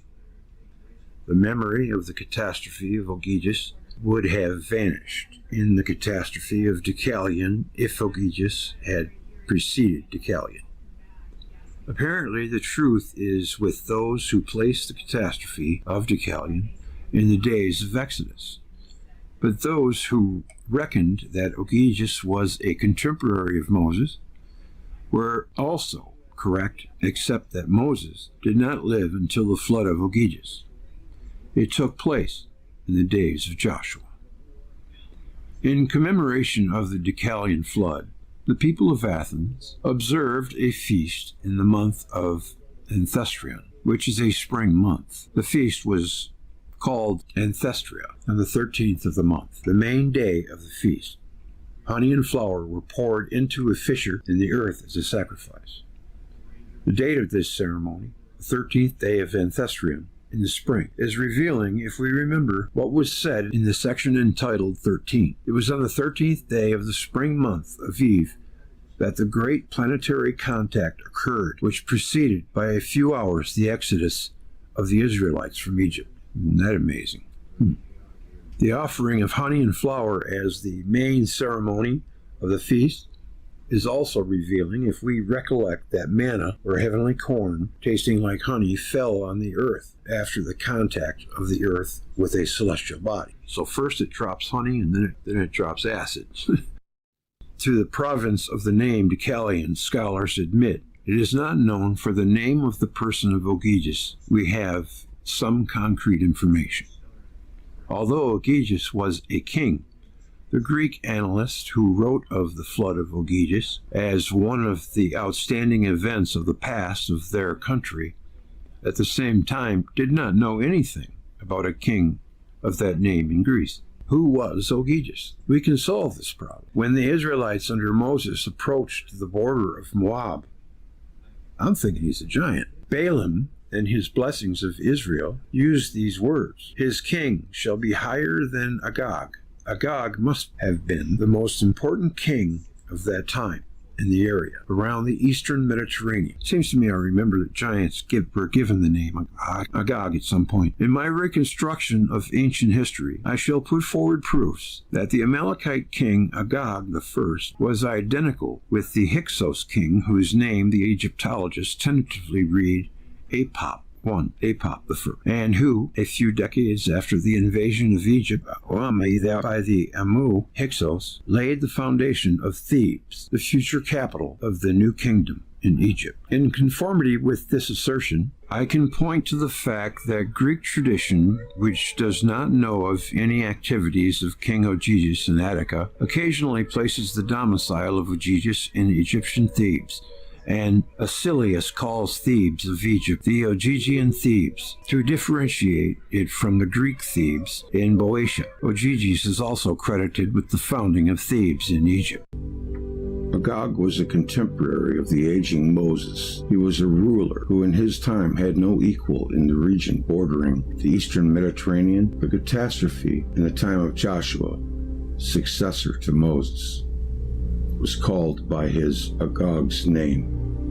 The assertion of Silenus, the author of Polyhistor, that the flood of OGYGES was followed by a night 9 months' duration does not necessarily signify a confusion with the darkness that ensued after the cataclysm of the Exodus. As the causes were similar results must have followed. The eruption of thousands of volcanoes would suffice to produce this darkness, of a shorter duration than which followed the cataclysm of the Exodus. Thus, the Greek traditions of the OGYGES, DEUCALION, contain elements which, though interchanged, can be traced to two great upheavals in the middle of the second millennium before the present era.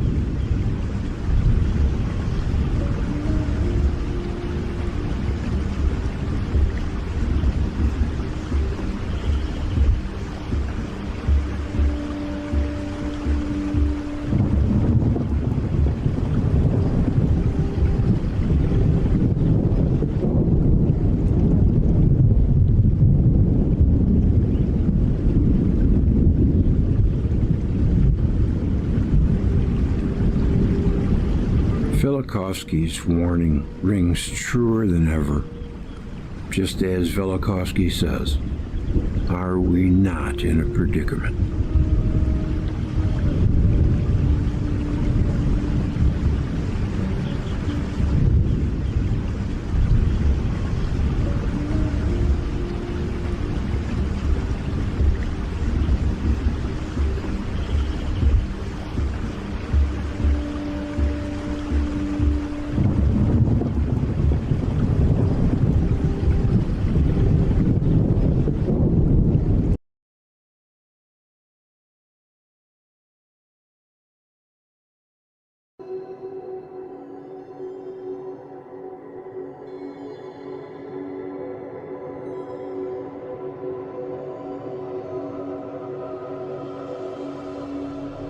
Saturn's Golden Age, the age that man later called the Age of Kronos, is remembered with nostalgia as an age of bliss. References to the Age of Kronos in ancient lore are very numerous.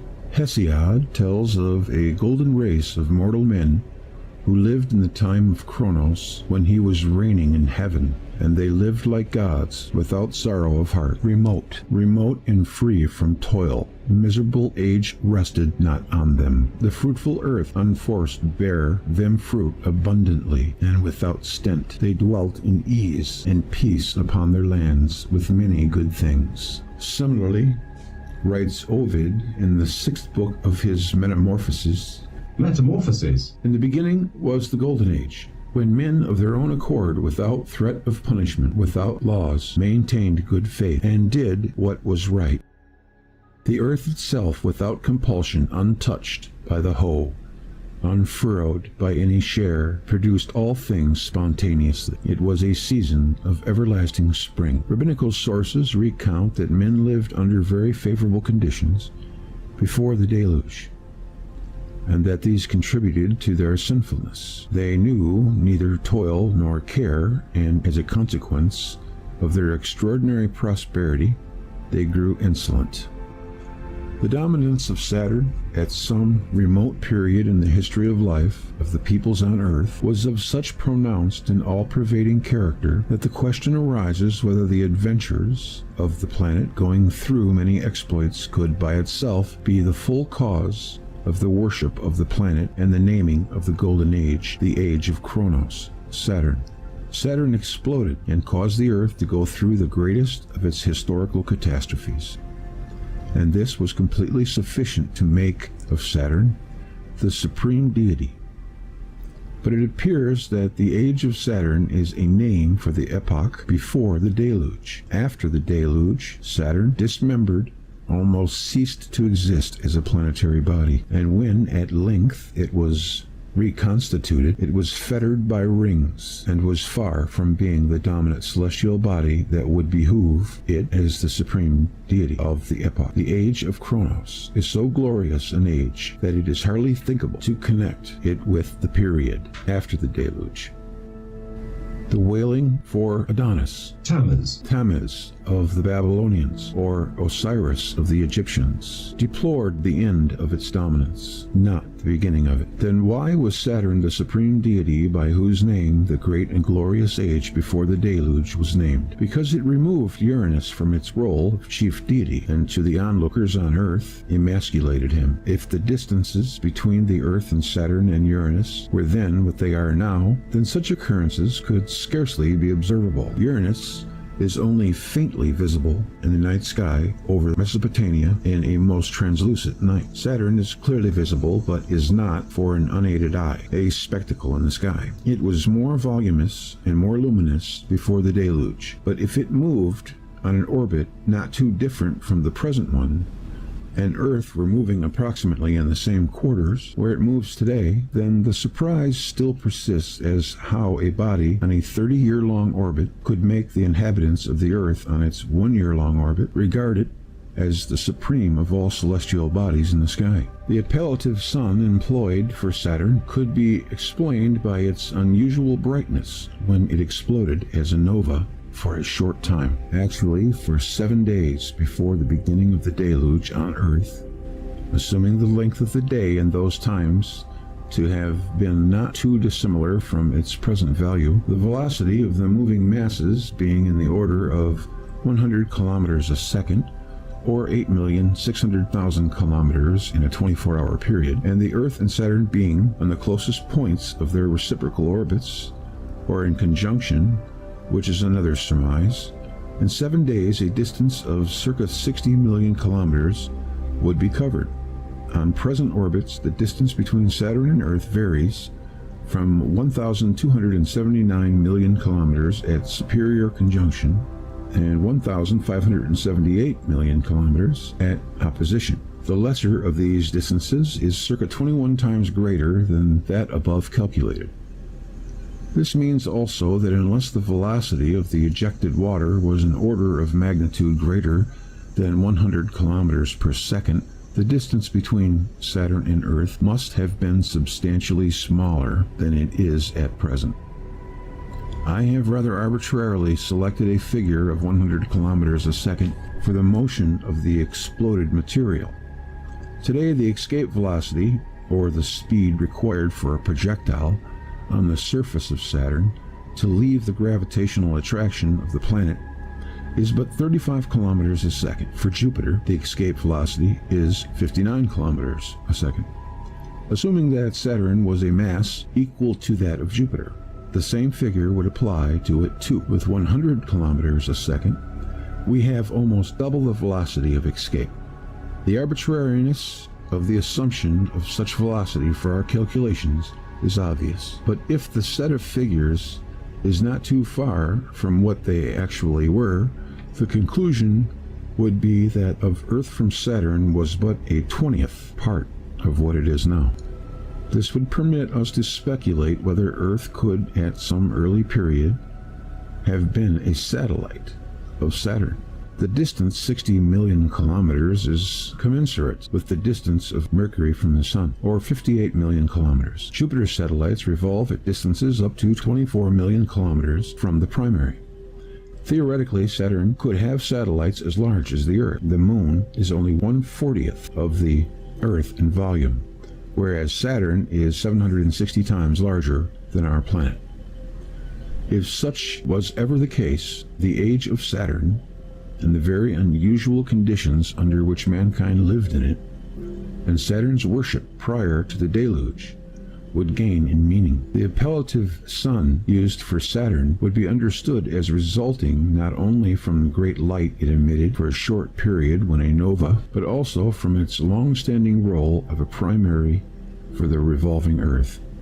If there is truth in the surmise, and nothing more it is than a surmise, that the Earth was once a satellite of Saturn, the latter must have revolved closer to the Sun in order that the Earth should receive heat from it. Saturn exudes little heat, and if the age of Kronos was a golden age, then it is also proper to assume that the conditions on the satellite Earth were not unfavorable for life. The geological record documents extreme climates for the past of the Earth. Times when corals grew in the Arctic, and times when the Earth, partly even on the equator, was fettered by ice. Such climates require definitely abnormal conditions that could be created only by varying positions of our planet as an astronomical body. Therefore, surmises as made in this section are not in conflict with geological and paleoclimatological records. Yet it is not what could have taken place, but what took place, or the historical record that is the proper goal for inquest. In the absence of direct indications, we may only deal with the problem of the Earth as a satellite of Saturn as a hypothetical construction, requiring further elucidation. It is assumed by modern astronomy that the ninth planet, Pluto, was once a satellite of Neptune, which, having collided with Triton, another satellite of the planet, was thrown out of the ring and became an independent planet. The satellite Triton, however, as a consequence of the collision, reversed the direction of its revolution and became a retrograde satellite.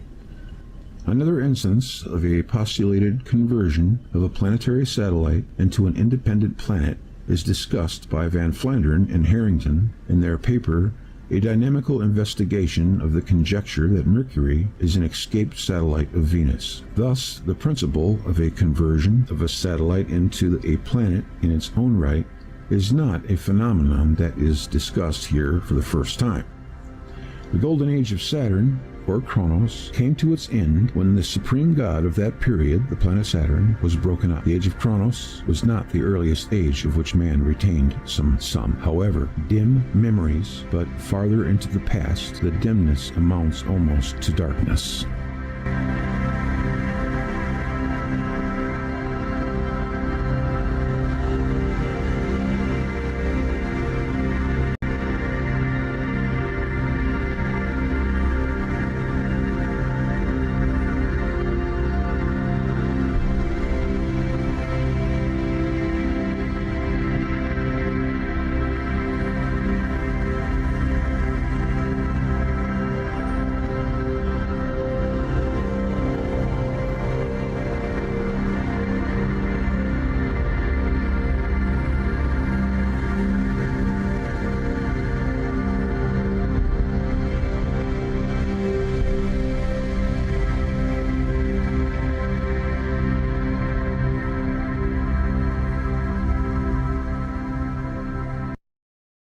recently that the merits of the scientific issue do not alter the deplorable treatment Dr. Velikovsky's ideas received from the profession. The prejudging scorn and closing of ranks against the heretic showed typical guild animus. In recent years, however, evidence collected during the geophysical year and by several space probes has tended to verify several of Velikovsky's predictions. For instance, he had said in the face of strong disagreement that because of her recent birth, Venus is extremely hot, a view subsequently borne out by observations of Mariner 2. He was accused of inventing an interplanetary magnetic field, but one has been detected since then by Pioneer 5. He claimed in 1950 that the ancient civilizations of Central America were much older than believed. Recently, this view, too, has been proved by radiocarbon dating. All in all, a score of Dr. Velikovsky's predictions have been verified, and the opposition within the scientific community has abated. New voices are being heard. For instance, that of Lloyd Motz, professor of astronomy at Columbia University, who, while he still disagrees with Velikovsky, says his predictions should be recognized and his writings should be carefully studied and analyzed because they are the product of an extraordinary and brilliant mind and are based on some of the most concentrated and penetrating scholarship and research of our period. Here with us today on Camera 3 to discuss his theories with Dr. Velikovsky in his first television appearance is Eric Larrabee, an editor and writer whose articles about Dr. Velikovsky were the earliest attempts to make him familiar to a wider audience, and whose latest piece in Harper's Magazine has directed attention to a re-examination of the Velikovsky theories. Dr. Velikovsky, it's almost 15 years now since you first published Worlds in Collision, and in the years since you've published 3 other books, Volume 1 of Ages and Chaos, Earth in Upheaval, and Oedipus and Akhenaton. And during this period there has been the curious paradox that although the scientific academic community hasn't by any means accepted what you have to say, that fortune has smiled on you in many respects, in the sense that science itself, point by point, has gone somewhat more in your direction. And also recently that one observes the phenomenon of the younger generation in the colleges and universities being more receptive to new ideas than the older. I was reminded of a quote of Max Planck's, which you know as well, that new ideas in science don't actually become accepted. What happens is that the proponents of the older ideas die off and are replaced.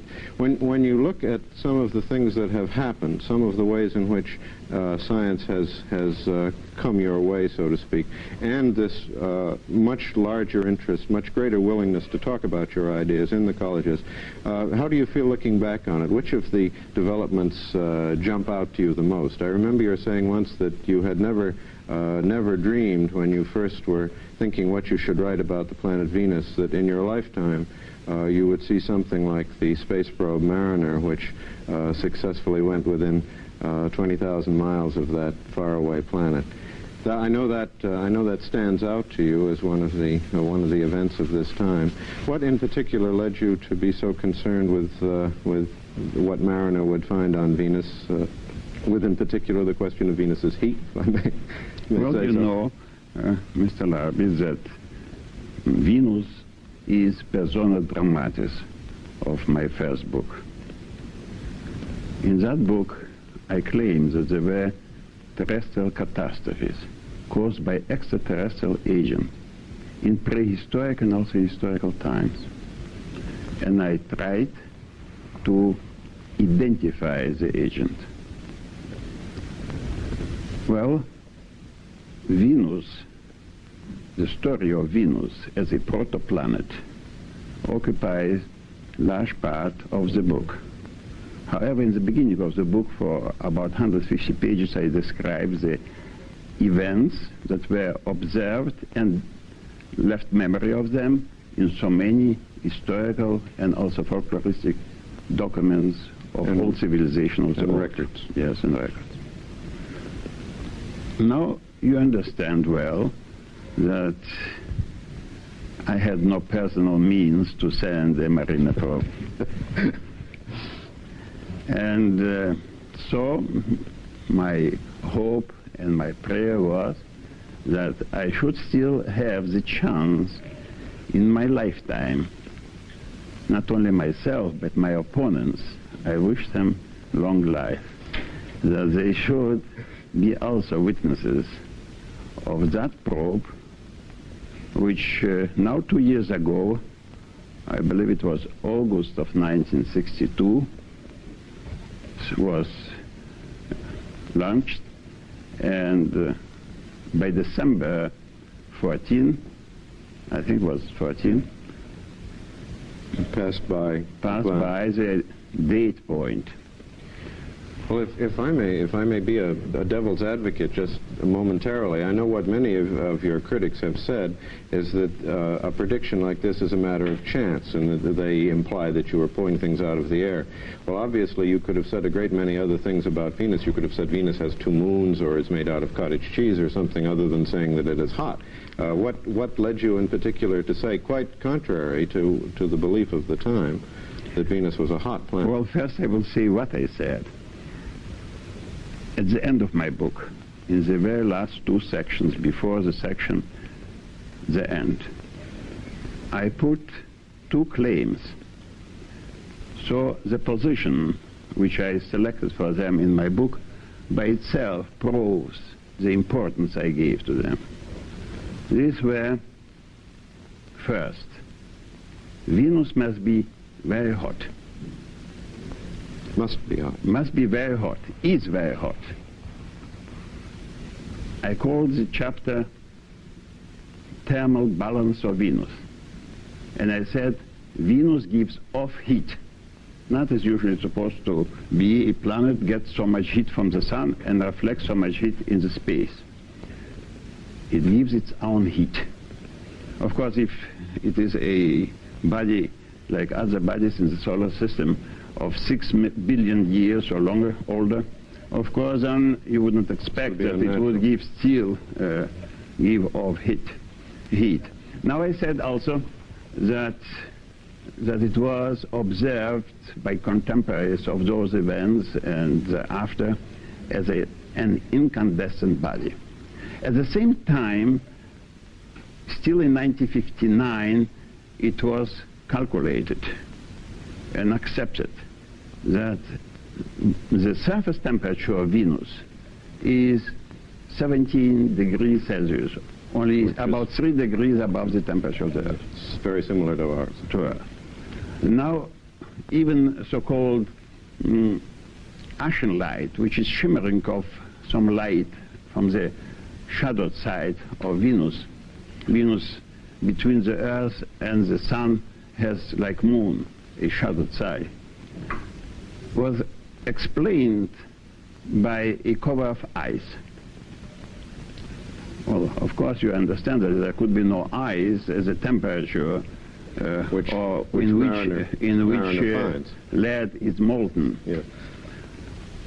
Before Mariner, already in 1961, it was found that by radio signals arriving from Venus that it is very hot, actually 600 Fahrenheit.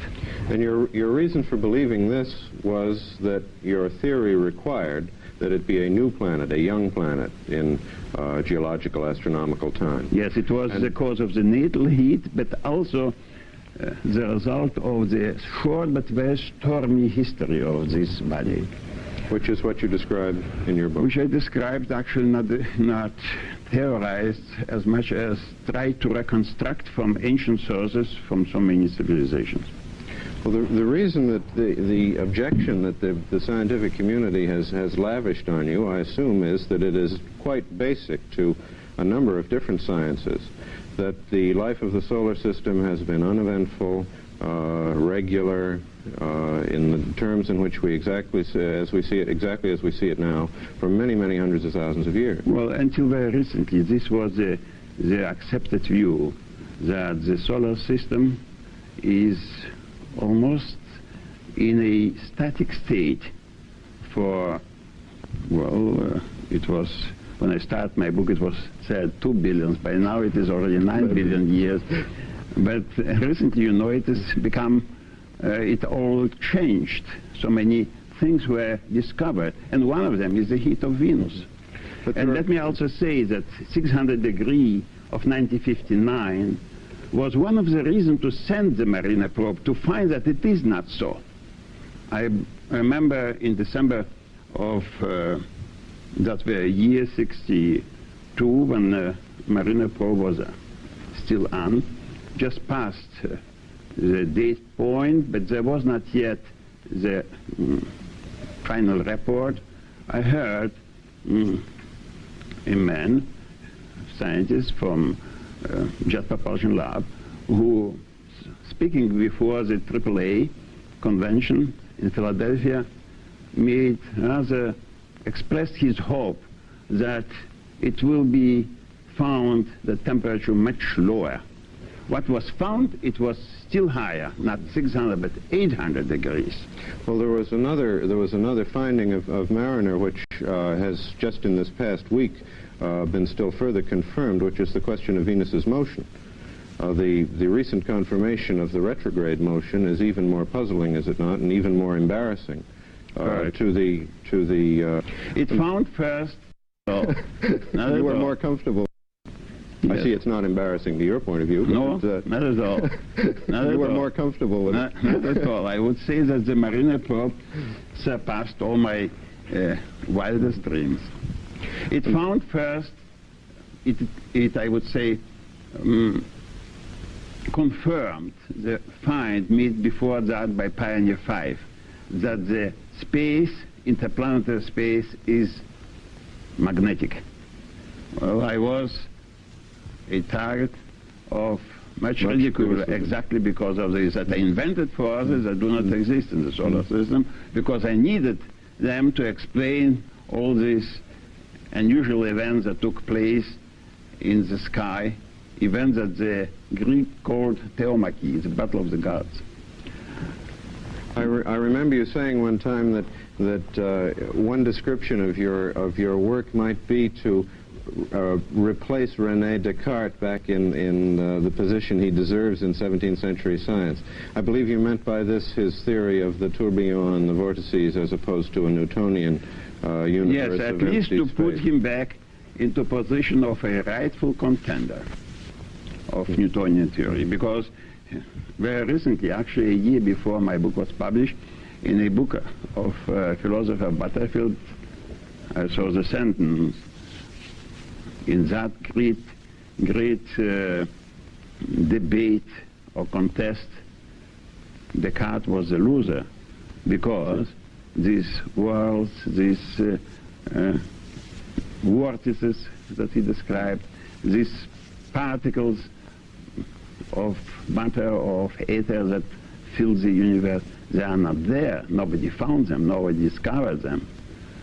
So it was an empty universe in which the celestial bodies in complete peace and eventfully traveled for eons. And the universe we see now is not that kind of place. Not at all. But then again, Mariner found not only this, it found, of course, this heat. And there is no explanation for this heat. It would be after it was already found, there would be some explanation for it. The best it was done by Kuiper on assumption that there is water vapors and carbon dioxide when it was thought 600. The best he could do with on this optimal condition for greenhouse effect would be 170 Fahrenheit. But now for 800 degrees, there is no explanation at all. Actually, I have to ask you whether you know any astronomer who has offered any theory that was acceptable to the next astronomer. I think part of their reaction, again, if I may be the devil's advocate, is that the astronomers, although they may not have explanations for the puzzles that you forcefully put to their attention, the astronomers object, at least many of them objected at the time, because they thought evidence was being brought to their field from, to their minds, extraneous fields such as history, archaeology, and the like. They have not been willing, at least in recent time, to accept that sort of evidence as binding on questions of astronomy. I wonder sometimes when you think that your first book was the one largely given over to this question of the human record, what men said happened, and this involved a use of the past human material in an unusual, surprising way. Evidence first. If you had talked first about geology, if you had published Earth in Upheaval, which has a completely different kind of evidence in it, do you think they would have been more receptive? I would not know. Many people affirm this, that would have I started with geological and paleontological evidence, I would have probably not met the same stormy opposition. But, and I understand, of course, that for astronomer to change his basic views on what he believes are mythology, but change his basic views on what he believes are mythology, old wife tales, biblical story. You know, the Bible is a book that we are asked to swear on it, but we are asked also not to believe into it. And at least, well, you know, of course, that I am not a fundamentalist and didn't try in any way to prove the Bible right. But on the other hand, it happened to me to go even further than fundamentalists go, because on the Bible, and actually in so many places, in Psalms, in prophets, in Mosaic books, spoken about mountains that melt like wax, that the sea erupt, and other things, that the fundamentalists would believe that these are metaphors. But I found that the same sentence, the same description are plentifully available in Mexican, in Chinese, in Hindu, in all exactly. And I didn't give any preference to the Bible. Exactly. Again, I think this may have been one of the elements that confused the argument these 14, 15 years ago. The fact that it sounded like a fundamentalist argument, the fact that they didn't notice that you were drawing also on evidence from peoples all over the earth, from the ancient legends and records of all peoples, and the fact also that you could not have been not noticed by those who read the book. Well, I sometimes wonder, and I'm not. When you see some of the things that have been said about the book, you are sometimes led to doubt that they should have been read more carefully. Objectors who thought that they can gain by this the sympathy of religious people accuse me that I gave the same valence to biblical description as to some mythology or some legend, folklore of primitive peoples or peoples in pagan religion. Well, there is another point involved here, which is that when the argument over catastrophism went on in the 19th century, there were still many people who took a catastrophist or semi-catastrophist kind of view, who did so to have always put it in the other context. Well, don't forget also that by now is 100 years since Darwin achieved his victory over the book of Genesis. Now it is a little bit difficult to go back and to say, well, the story is not exactly so. We have the phenomena from all places, from the bottom of the sea with ash and with nickel, which is of meteoric origin, and the ash that covers all the bottom of the ocean. And you know, geologists today claim, like Professor Ewing of Columbia University, that it was an encounter with a terrific comet that spread this ash all over the world, and now it's found evenly spread on the bottom of the oceans. And you have now the accepted view, which was not accepted only 10 or 5 years ago, that the terrestrial axis moved, and that paleomagnetism proves us that terrestrial axis, that magnetic axis, and possibly like Runcan and other of Manchester claim that the Earth turned over, We know now from observation of Professor Danjon, director of Paris Observatory, that flares on the sun may influence the speed of rotation of the Earth, and there were sudden changes. Only very recently we read even that Jupiter was subjected to strong changes, and this also confirmed one of the latest of my point you had made. Yes. Isn't it strikingly true that the scientists who are willing to talk about these disturbances, about a change in the terrestrial axis, a change in the magnetic field of the Earth, that they are willing to talk about them provided they are put very far back in history? They are willing to talk about distortion of the Earth's crust, provided well, this is a psychological problem. You see, we generally don't like to know that we are traveling on a accident-prone planet. You of course understand, and I am not a prophet of doom, just the other way around. I believe that we are now, if the man himself will not be the cause of his destruction, we are now in a settled solar system for eons to come. But in the past, there were, in human memory, these very events that by reconstruction of which I could put all those claims, what you call predictions, that now, like Professor Barton, Professor Morse, and others writing to Science and others claim for me these predictions, an unusual prediction, because it was not things that could be accepted, could be put into accepted scheme. Venus is hot. When it's calculated, only 17, and it's 100 degrees hot. What? Venus is covered by hydrocarbons. You know, 4 years before the publication of my book, I approached the director of Harvard College Observatory asking that spectral analysis should be performed on Venus, and he directed me to Professor Adams, director of Mount Wilson Observatory in California, in Palomar, and to Professor Wilt, still alive, at Yale. And I placed before them, put before them, this my request, explaining that this is a crucial test.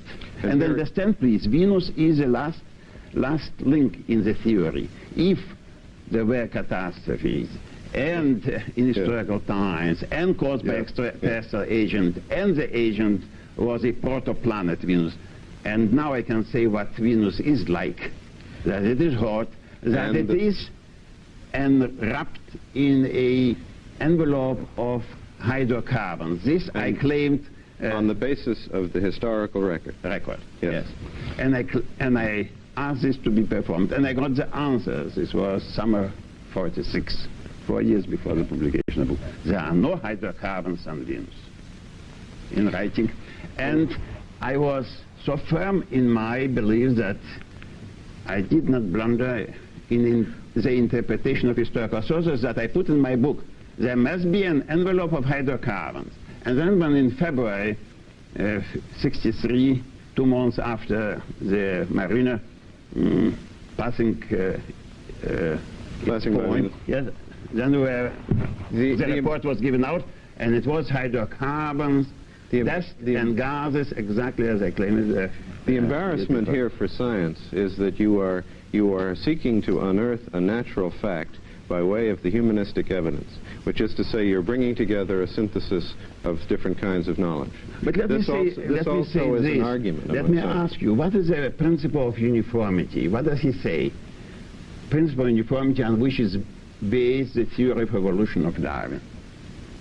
Our modern scientific thought is built on principle of uniformity, which crumbles by today. And what does it mean, this principle?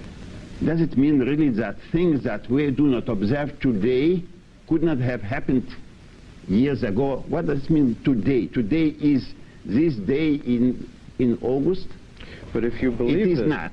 If we don't see today a comet, do not exist comets. If we do not see since decades with an added eye that any nova, there are no novas. That's exactly. So where should Camera 3 has appeared today at the endless fascination.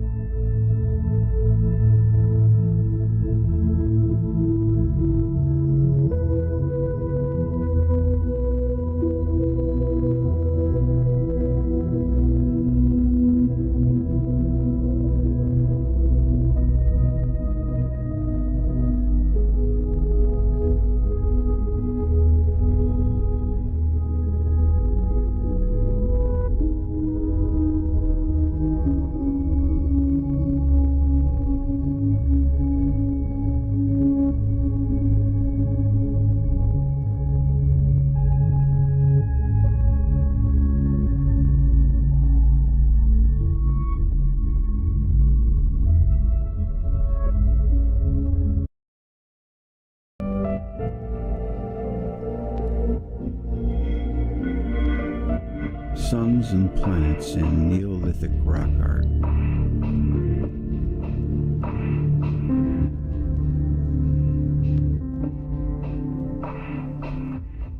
If you have had your attention directed to the novelties of thought in your own lifetime, you will have observed that almost all really new ideas have a certain aspect of foolishness when they are first presented, a whitehead.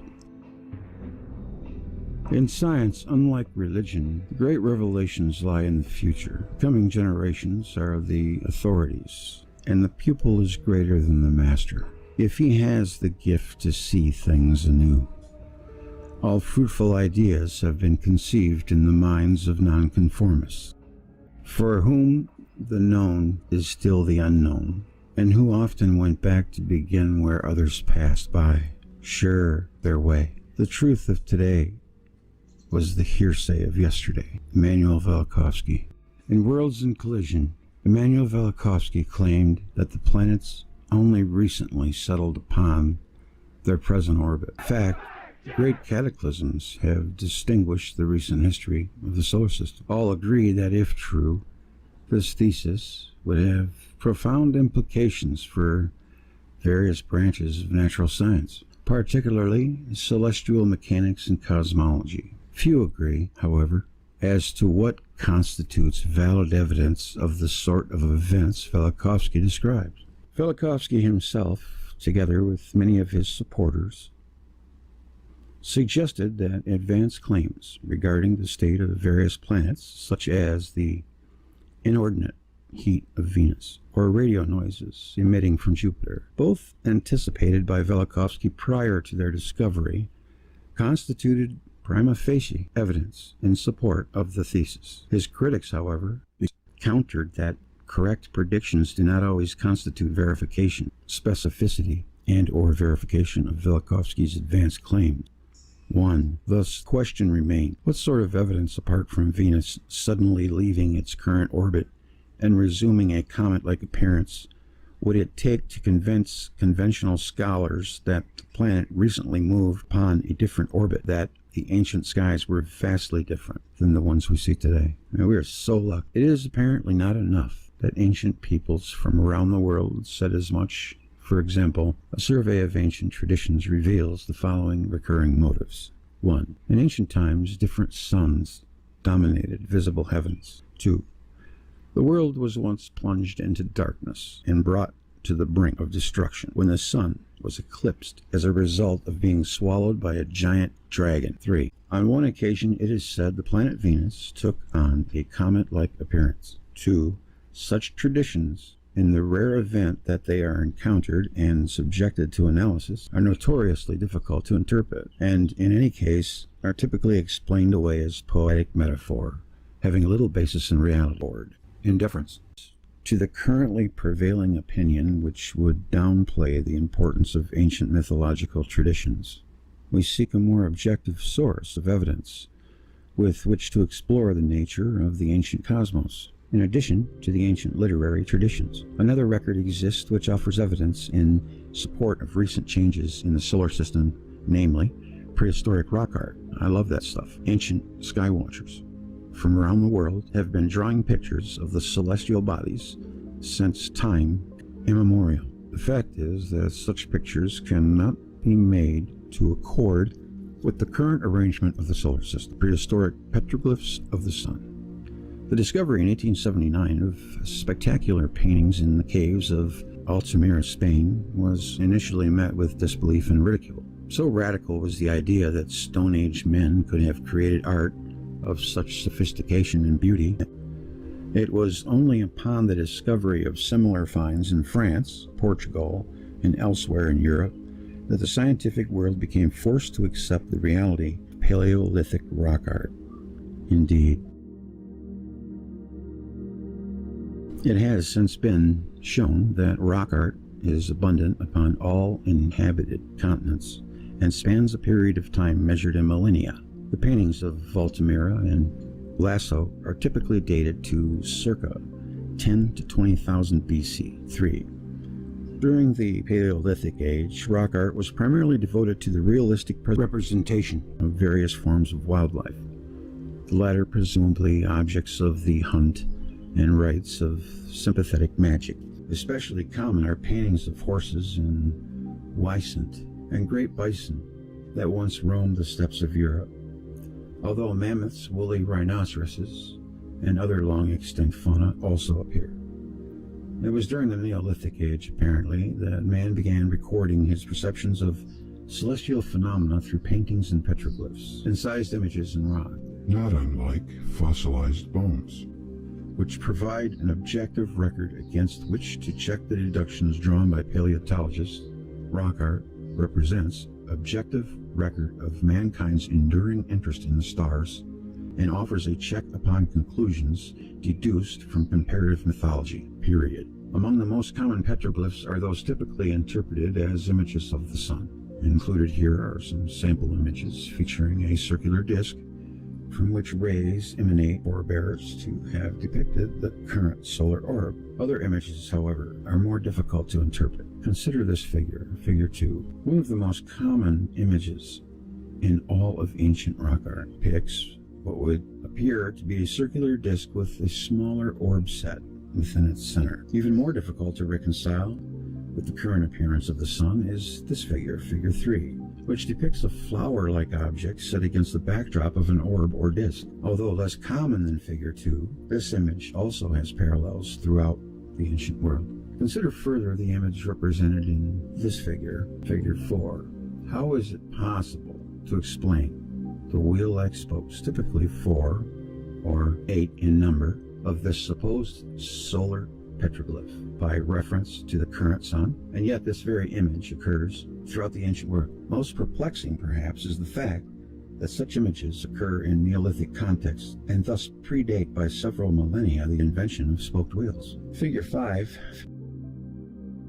finally adds a pillar-like appendage to the aforementioned images. Here again we are dealing with a petroglyph of universal distribution, typically interpreted as the sun with rays. Looks kind of funny, but you know, it looks like the pillar, of course. Although the various sun images occur in wide variety of artistic contexts, it is not uncommon to find them associated with scenes of apparent worship and ritual. Well known, for example, are engravings depicting people offering salutations to the sun god with upraised arms. In Kamanica Valley, arguably the richest and most thoroughly excavated petroglyph site in the world, Anadi observes the carvings of the first period are limited to the depiction of one person praying facing the sun, which is drawn as a disc with a dot in its center. Such scenes, coupled with the obvious prominence of the sun in ancient religion, have led scholars to assume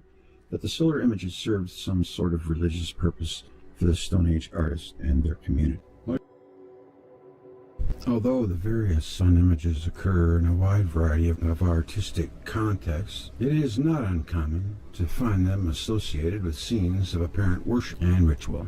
The anomalies presented by these images have not escaped the attention of scholars. Aside from the fact that each of them is routinely identified with the sun, the various sun images would appear to have very little in common, apart from the presence of a smaller orb in the center of a larger disk. In the sun gods of ancient Europe, M. Green offered the following observation. It is very difficult to interpret the exact meaning of these sun-like images occurring on passage gravestones. If we may assume that the signs are symbolic, then either they are purely abstract or they represent something in the natural world.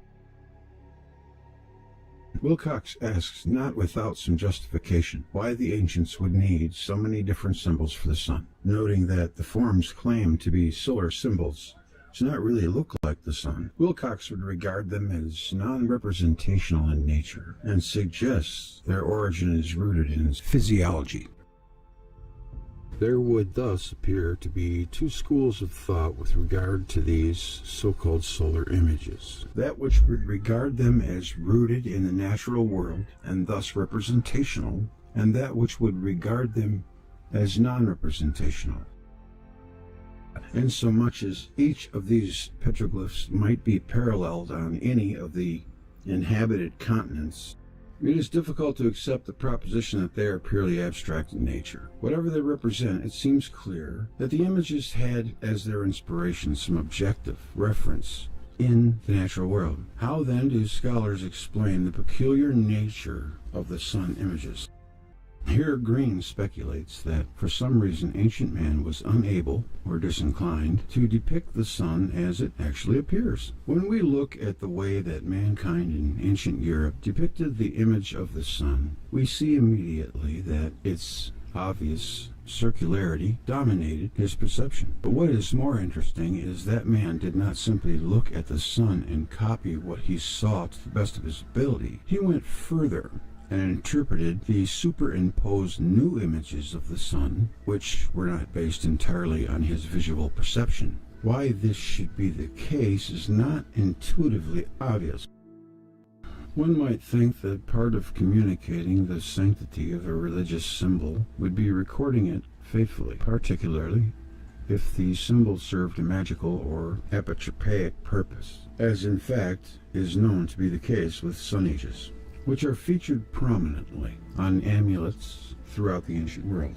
Moreover, it is common to find solar petroglyphs upon the same rock face with images of animals and people, the latter drawn in relatively realistic fashion. Why then need we invoke subjective factors to explain the solar petroglyphs? There is a very simple answer to this question. It is simply unthinkable to consider the logical alternative that the petroglyphs faithfully depict the ancient sun, albeit one radically different in appearance from the current solar orb.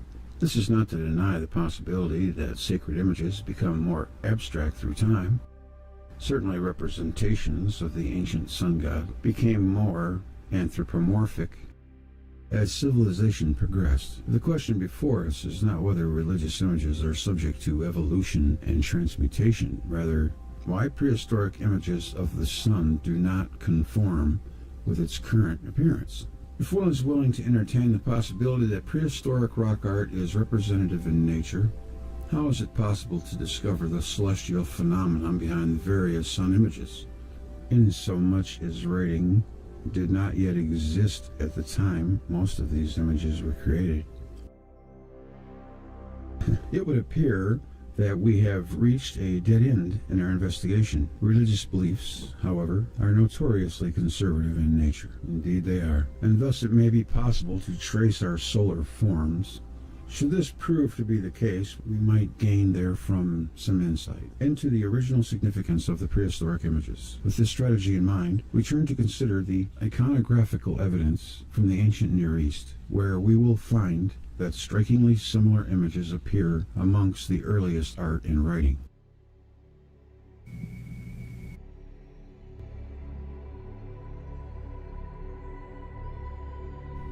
Pictographs of the sun in the ancient Near East. It is well known that writing originated in the ancient Near East, first in Sumer, and shortly thereafter in Egypt. The earliest scripts, great reliance was placed upon pictographs in order to convey the message of the writer. Initially, the various pictographs represented familiar objects as realistically as possible, and thus, in most cases, it is possible to identify the natural objects depicted in the various pictographs. Upon further evolution of the script, however, the signs took on an increasingly abstract character, particularly in Mesopotamia and the Egyptian script generally retaining its pictographic form. The Assyrian character glyph, for example, is known to have evolved from a Sumerian pictograph featuring a bird. Recognizable amongst the earliest pictographs of the Sumerians, Egyptians, Maya, and Chinese is the solar disk with central dot, or figure 2, in both Egypt and China. This sign originally connoted sun. Other pictographs feature a rosette, a wheel-like disk, the sun disk, upon a pillar, and thus resemble closely our figures 3 through 5. Such correspondence support the conclusion that a certain continuity exists between prehistoric images of rock art and pictographic systems of writing, a conclusion reached by scholars on other grounds. There would also appear to be a general continuity with respect to the objects of worship. Thus, it is well known that the sun god featured prominently in the earliest pantheons of both Sumer and Egypt. If we are looking for clues to the nature of prehistoric sun god, it is essential that we inquire into the sacred iconography associated with these cults. Of the Sumerian god Utu, relatively little is known. Indeed, even the reading of the god's name is not beyond doubt. Among the symbols of God, however, appears our figure 2, the sun disk with central dot set upon a pole. Better attested is the Akkadian Shamash, who appears in a wide variety of iconographical contexts upon countless cylinder seals and reliefs. For example, Shamash is depicted in anthropomorphic form emerging from the mountain of the east. The most common symbol for Shamash is shown in figure 6, attested already in Akkadian times, and we talked about that with Ted last Saturday. In most cases, the image features a circular disc in the center, of which appears a 4-pointed star, with wavy lines emanating between the points.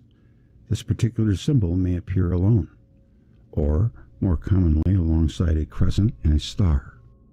A patent reference to the intimate relationship believed to exist between Shamash, Sin, and Ishtar, the divine triad of ancient Babylon, although the crescent of Sin is readily understandable given the god's customary identification with the moon.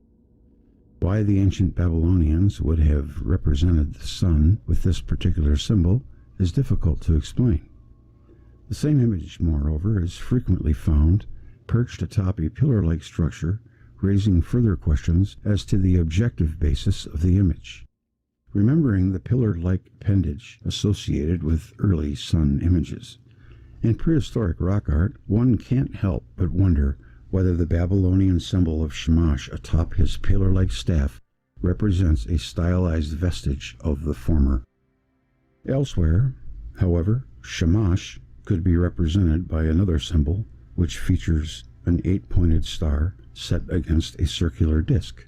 Here, too, it must be admitted, it is difficult to see the resemblance between this image and the current solar orb. Why the ancient Babylonians would elect to represent their sun god Shamash with an 8-pointed star is a question which bears careful consideration. Indeed, a satisfactory answer could portend a revolution in our understanding of the recent history of the solar system, stars and planets in early pictographs. The 8-pointed star is one of the oldest pictographs in all of ancient Mesopotamia. Occurring already during the prehistoric period, according to leading scholars, the star sign originally signified the concepts God, heaven, or An, a clear indication, it would appear, of the celestial basis of Sumerian religion. In later times, scholars are agreed the star came to be regarded as the special symbol of the planet Venus. This planet featured prominently in Sumerian religion, being identified with the goddess Inanna, her Akkadian counterpart being Ishtar. Indeed, according to Wolfgang Heimpel, the identification of Inanna and Venus was first made in prehistoric times and is apparent in all historical periods. In addition to the 8-pointed star, the planet goddess Inanna could also be signified by several other pictographs. Prominent among these is the rosette, see figure 9, in which, like the star, commonly adorns artistic scenes and objects deemed sacred to the great goddess. About the antiquity of the rosette's association with the goddess there is no doubt. Thus, Van Buren declares, from the earliest times the rosette was a symbol of the goddess Ishtar. Significantly, early examples of the rosette closely resemble the star, featuring little more than 8 appendages or arms extending out from a central dot. Indeed, as Van Buren points out, it is probable that the rosette is artistically cognate with the 8-sided 8-pointed star. The 8-pointed star of Ishtar, frequently illustrated on monuments of the 2nd and 1st millennia, was an adapted form of the archaic rosette, as may be clearly seen from the star carved at the top of Kuduru from Susa. Kuduru from USA. Kuduru from Susa. Our discussion of the star of Ishtar has direct relevance to the question posed earlier. What is the significance of the 8-pointed star adorning the disk of Shamash? Given the intimate association of the star with the planet Venus, the question arises as to what relation, if any, exists between the 8-pointed star in the Shamash symbol and that which signifies Venus. Does this convergence of imagery mean that artistic license prevailed? Or does it perhaps commemorate some hitherto unrecognized relationship between Venus and the ancient sun god? The sun and Venus in ancient Egypt. That the worship of the sun in various celestial bodies belongs to the oldest Egyptian religion is commonly acknowledged. Countless passages in the pyramid text, for example, allude to the king's identification of the ancient sun god and his intimate relationship to the morning star. In Egypt, the star appears amongst the earliest pictographs, being found already upon pre-dynastic pottery, although both 8-pointed and 5-pointed stars are attested very early on. The 5-pointed star eventually came to predominate. Here it is relevant to note that the image of a star superimposed upon a disk also appears in Egyptian hieroglyphic writing as an ideogram for the underworld. Diagram 11. This sign may be transcribed as either Dat or Duat and is conventionally translated the kingdom of the stars, or the star circle. It is acknowledged, however, that both words are cognate with the name of the morning star, Duai.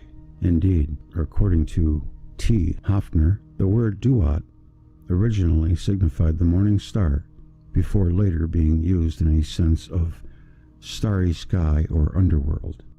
Thus, it is reasonable to conclude that the Egyptian sign of the star in disk, like the Babylonian analog cited above, likewise had some reference to the planet Venus.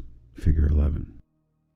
In Babylonian iconography, however, the star of Inanna, Venus, was superimposed upon the disk of Shamash, apart from the obvious resemblance of the disk of the Duat to the disk which elsewhere forms the backdrop of the sign of Ra.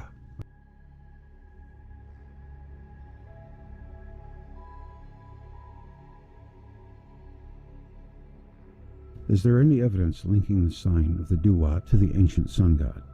The truth is that the evidence leaves no doubt upon the matter. Thus, in the pyramid text, the Duat is specifically identified as the domain of Re, Ra or Re. Let's see what he says. Re. Thereby attesting to the region's intimate relationship with the ancient sun god. Elsewhere, the Duat is identified as the place from which the sun rose in the morning. The identification of the Duat as the netherworld on the one hand, and as the place where the sun rises on the other, strikes the modern reader as incongruous. Nevertheless, the idea of the sun god as the regent of the netherworld was common throughout the ancient world. Here, a most relevant parallel is to be found in Sumerian tradition, where the netherworld was known as Dilmun, described as Kiufori, the place where the sun rises. This epithet of Dilmun significantly finds a close parallel in the cult of Inanna. Thus, in an early hymn known as Inanna's Descent to the Underworld, the goddess identifies herself as Kidituies, Inanna of the place where the sun rises. Such tradition suggests that the relationship between Venus and the netherworld, and between Venus and the ancient sun god, was of a more intimate nature than hitherto suspected. It might be objected here that the Egyptian sign of the Duat features a 5-pointed star, while the Babylonian symbol of Venus features an 8-pointed star. While it is beyond the scope of the present article to investigate the significance of the various star forms associated with Venus, suffice it to say here that Inanna Ishtar could also be signified by a 5-pointed star Indeed, the five-pointed star as a symbol of Venus is well attested throughout the ancient world upon Babylonian Kudurru.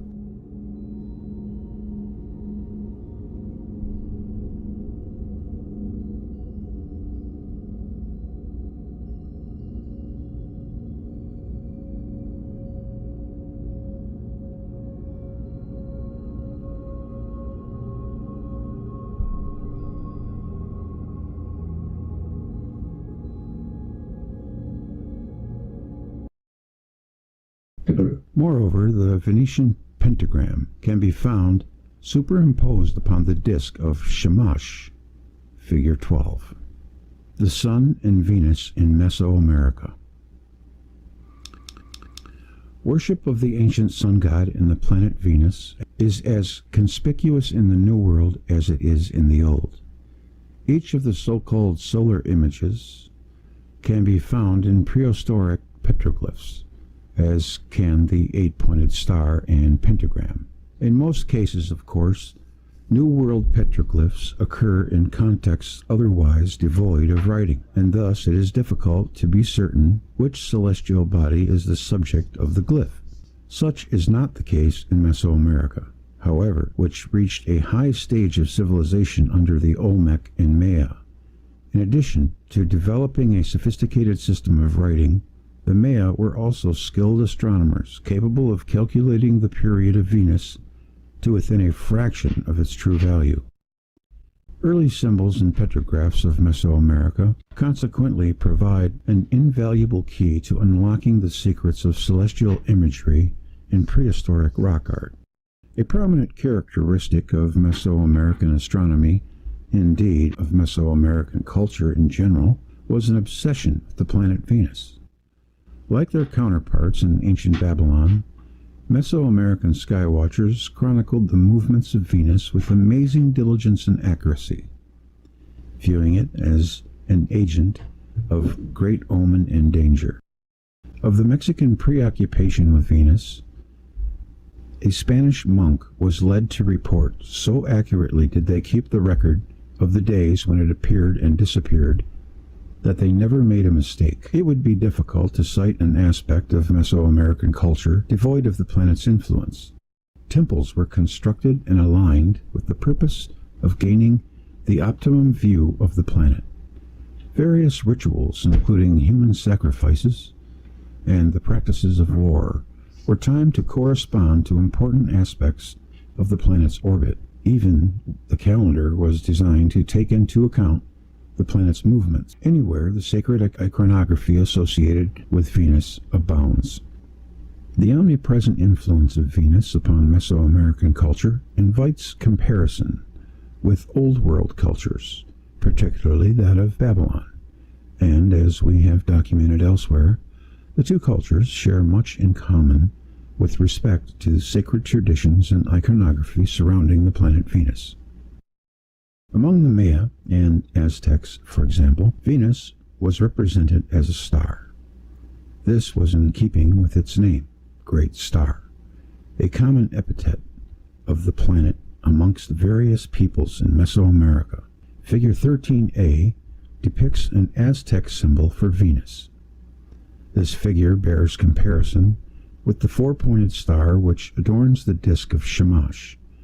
In figure 6, the resemblance is striking, down to and including the central point within the fourfold star. It is even possible that the volutes which distinguish the Aztec glyph correspond with the wavy lines which emanate from behind the star in the Babylonian symbol. The resemblance between the Aztec symbol and the Mesopotamian, needless to say, supports the conclusion that the four-pointed star originated in the objective appearance of the planet Venus.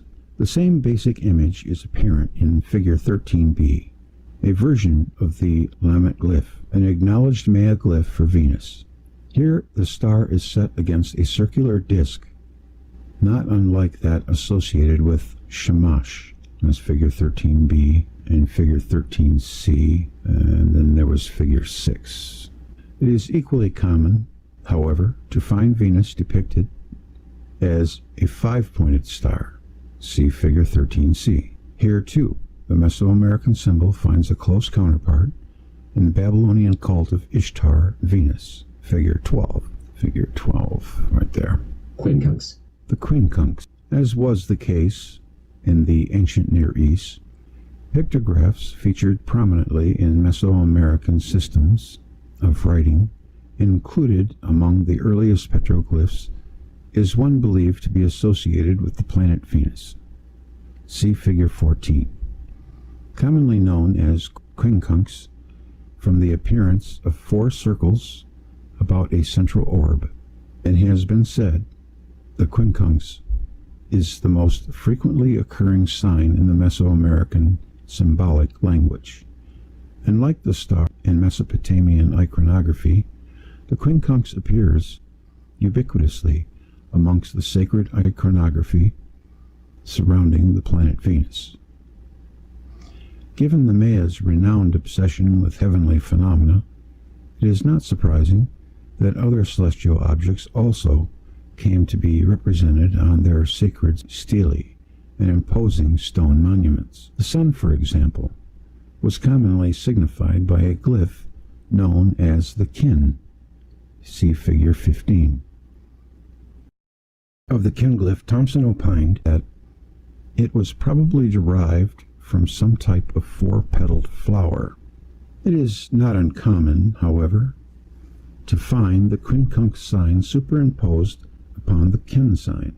See Figure 16. Of the meaning of this surprising superimposition of glyphs, Thomson offers nary a clue, only the following observation. The quincunx is frequently set on the regular 4-petaled kin glyph, apparently without altering its value in any way. The reader will recognize at once, of course, that this is the very same situation we encountered in ancient symbols from the Old World. Again we ask, what could possibly be the significance of this bizarre convergence of iconography, whereby a sign of Venus is placed upon the sign of the sun? Archaeoastronomers, confronted with this evidence from ancient hieroglyphs, might well be tempted to suggest that early scribes were trying to illustrate some important celestial event, such as the inferior conjunction of Venus and the Sun. The latter is an event recurring every 584 days or so, in which Venus passes directly between the Earth and the Sun. Unfortunate for the hypothetical thesis, however, is the fact that Venus is invisible during inferior conjunction, and thus this would appear to be a most unlikely explanation of the glyphs in question. Another possibility, of course, is to assume that modern scholars have erred in their identification of the glyphs for the Sun and Venus. This, too, is highly unlikely, at least with regard to the sign for Venus. What then can be the explanation for the glyphs in question? The position taken in this essay accepts the ancient signs at face value, as faithful, albeit somewhat rudimentary attempts to depict a celestial phenomenon in which Venus appeared to be superimposed against the backdrop of a much larger sun-like orb. Those readers familiar with previous essays of Talbot and myself will recognize here a familiar theme. Summary. In the present essay, we have documented that glaring anomalies distinguish the earliest iconography associated with the various celestial bodies. Prehistoric petroglyphs from around the world consistently portray the ancient sun god in a fashion that bears little resemblance to the appearance of the current solar orb. Among the most common petroglyphs are those which show the solar disk equipped with a central dot, an 8-spoked body, a rosette, and a pillar-like appendage. The fact that the very same images appear amongst the earliest pictographs in Sumeria, Egypt, and Mesoamerica not only confirms the stubborn longevity of these sacred images, it offers some justification for the view that a continuity of beliefs, e.g. astral worship, likewise underlies the common images. thereby offering hope of discovering the original significance of the prehistoric petroglyphs upon analysis of their historical counterparts.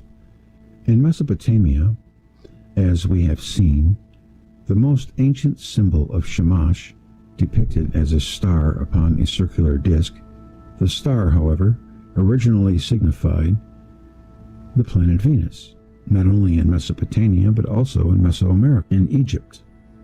In light of the fact that the Babylonians and Maya are renowned for their astronomical prowess, particularly as it applied to the observation of Venus, we would venture forth the opinion that the stellar iconography surrounding this planet was representative in nature and thus reflected the objective appearance of Venus in prehistoric times. How then are we to explain the presence of the Venus star upon the disk of the Sun? At the very least, this juxtaposition of images suggests a hitherto unnoticed relationship between the planet Venus and the Sun, difficult to explain given the current relationship which pertains between these two bodies. More probably, these images allude to a lost solar system, one in which the planet Venus appeared to be superimposed upon a sun-like orb, the latter to be distinguished from the current solar orb. Support for this conclusion can be obtained upon further analysis of the prehistoric sun images. Certainly, there is a remarkable resemblance between the Venusian star in Figure 8a and the eight-spoked body adorning the sun disk in Figure 4. Indeed, it is the opinion of this author that the eight-spoked body in Figure 4 does in fact represent the planet Venus, and thus marks a prehistoric analog of the eight-pointed star in which adorns the symbol of Shamash in Figure 7. Nor is it difficult to recognize a certain affinity between the rosette in Figure 9 and the flower-like object adorning the solar disk in Figure 3. That the rosette was one of the oldest symbols of Inanna Venus is commonly acknowledged, as its intimate relationship to the eight-pointed star. As we have seen, the eight-pointed star is frequently depicted as little more than 8 arms or spokes emanating from a central hub, Figure 10, and some early examples of the star, such as that from Elam depicted in Figure 8b, render the resemblance to the Venusian rosette readily apparent.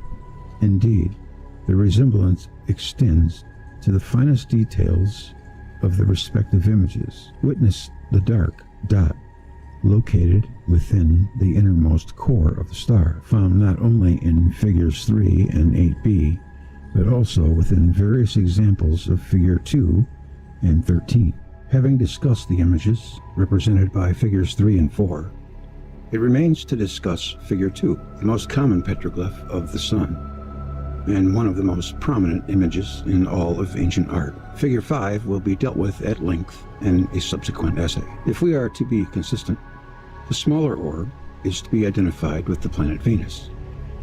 That the same body may at one time be represented as a star and elsewhere as an eye-like orb upon the face of the sun god need not be a contradiction.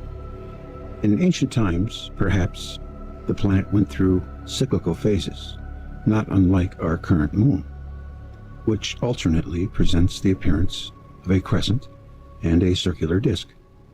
More probably, the different images associated with the planet Venus represent different stages in the evolutionary history of the planet, particularly as it related to the planet's interaction with the ancient sun god and other bodies in the solar system. It can be shown, in fact, that the planet Venus underwent various metamorphoses in appearance during its long-term association with the ancient sun god. During the course of the past decade, Talbot and myself have discussed several of the more clearly delineated phases in the history of Venus.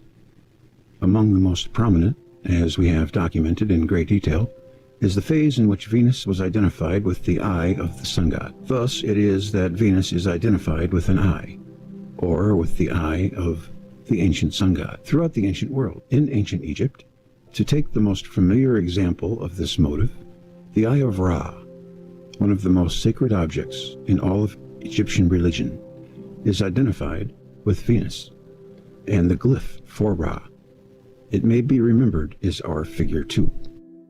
Conclusion. Together with the polychrome paintings of bison and mammoths on the cave walls at Altamira, ancient images of the sun and planets, Venus provide compelling evidence of lost worlds. The hypothesis that Venus moved upon a radically different orbit in very recent times, during the Neolithic age, perhaps, will no doubt be met with the same skepticism as which greeted the discovery of the Paleolithic cave paintings in the past century. Be that as it may, the testimony of ancient rock art is not to be explained away. Indeed, it is our opinion that the evolutionary history of the solar system can be reconstructed in great detail upon analysis of ancient iconography and mythology, like the ancient oracle at Delphi. The mysterious images engraved in stone call out to us with news of the ancient gods. But given the cynical nature of the modern world, who among us will listen? Ev Cochran.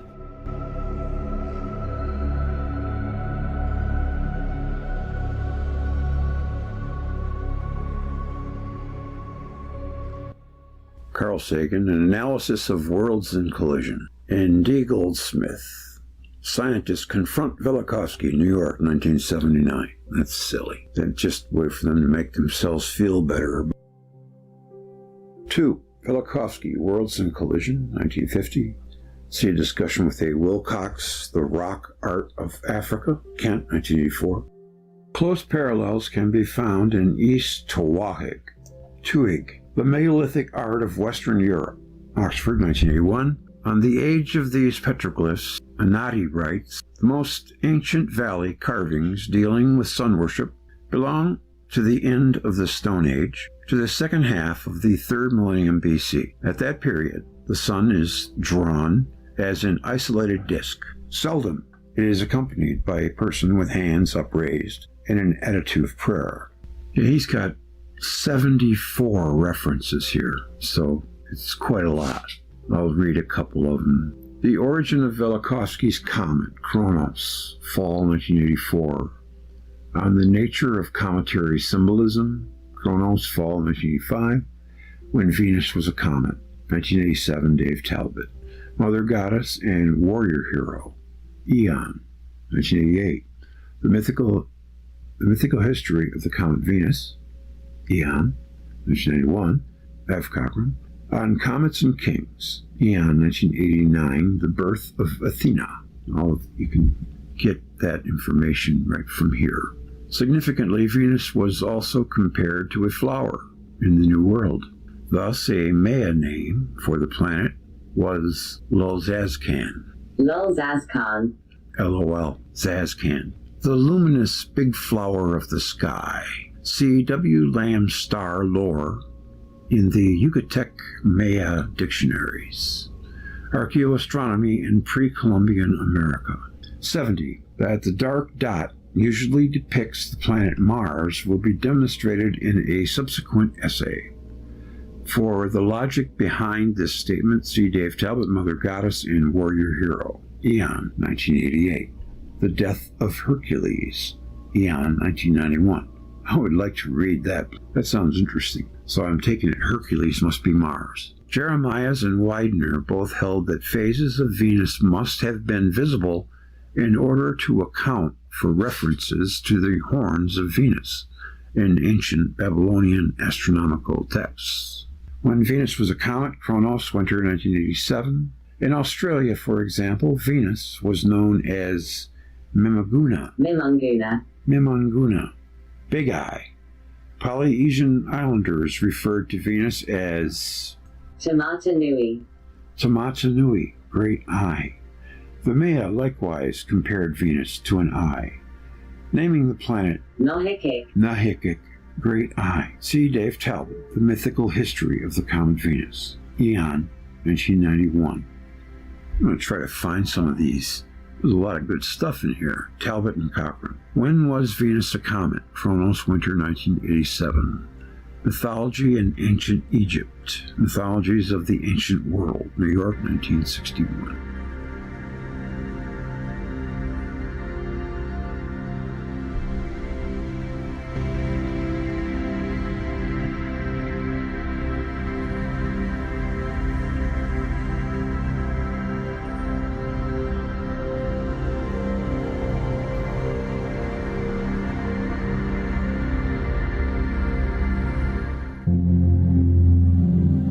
An explosion of human imagination occurred, an outpouring of mythology and symbolism that defined cultures for thousands of years. Long after the celestial provocation itself was forgotten.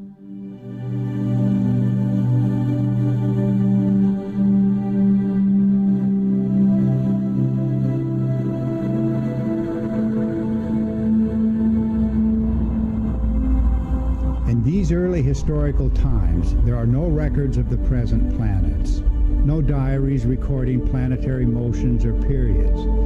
Planets as we know them today did not exist. These were the gods, awe-inspiring, and at times capricious and terrifying.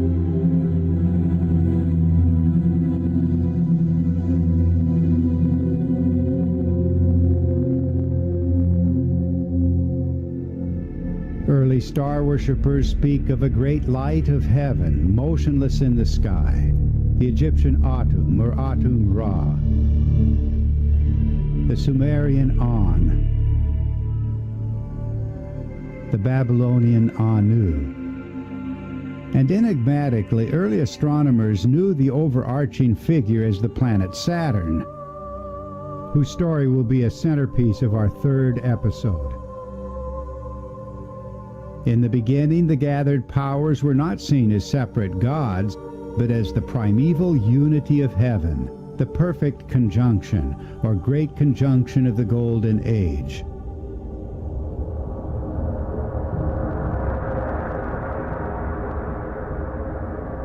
A massive sphere hung in the sky, and in its center stood a radiant star surrounded by explosive streamers.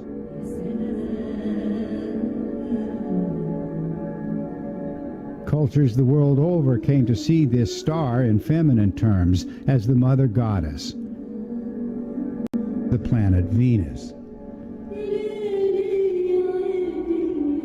Remembered as the great star, the mother of all stars.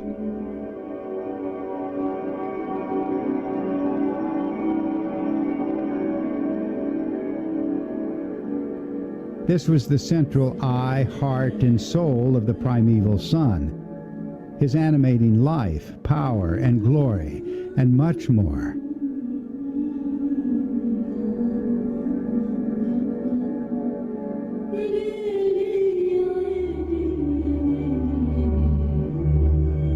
The world.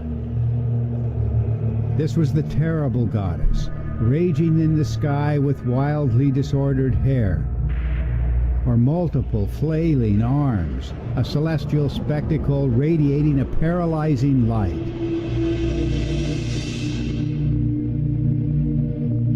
When instability and displacement occurred, the streamers discharging from Venus grew chaotic, giving the planet a frightful countenance.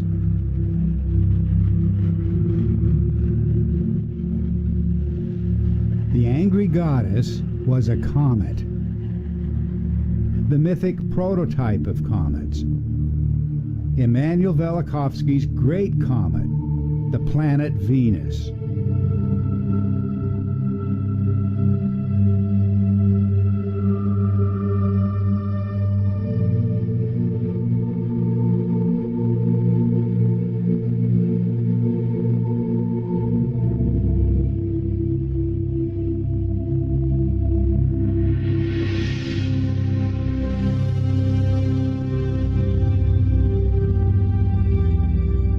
Seen in front of this central star was a smaller, darker, reddish sphere.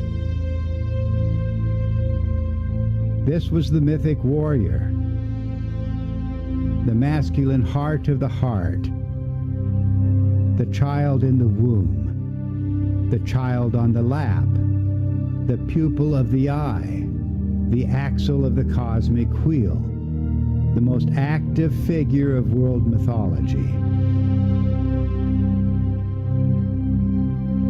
Sky worshippers everywhere knew the identity of this warrior, the victor over dragons and chaos monsters.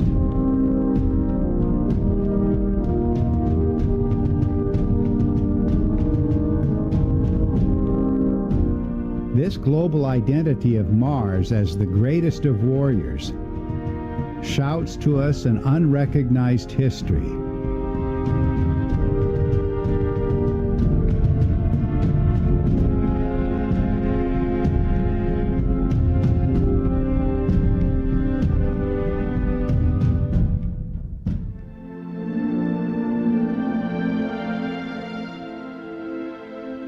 On the great sphere of heaven, a bright crescent appeared, with the orb or star of Venus between its horns.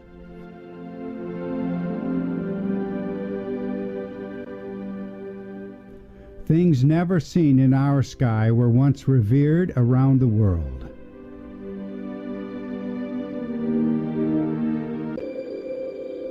The configuration evolved through numerous phases. The number of streamers changed repeatedly, as did their observed form. Every change in relative position produced dramatic change. The Australian physicist Wallace Thornhill flew to Portland for a 30-day visit.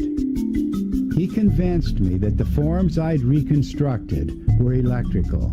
They were plasma discharge streamers stretching. Form will change with the intensity of the discharge. The whirling forms I'd reconstructed and the common symmetry, which I'd often laughed about, did indeed have a physical explanation. The god responsible for the deluge is made clear by several authors already cited. That Saturn, the planet, was deemed responsible for the flood is equally plain, especially Velikovsky, 1978 and 1979. Velikovsky appears to have been the first to claim that Saturn became a nova, an idea that he found buried in Jewish rabbinical commentaries on the deluge.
age of the Pelestian race.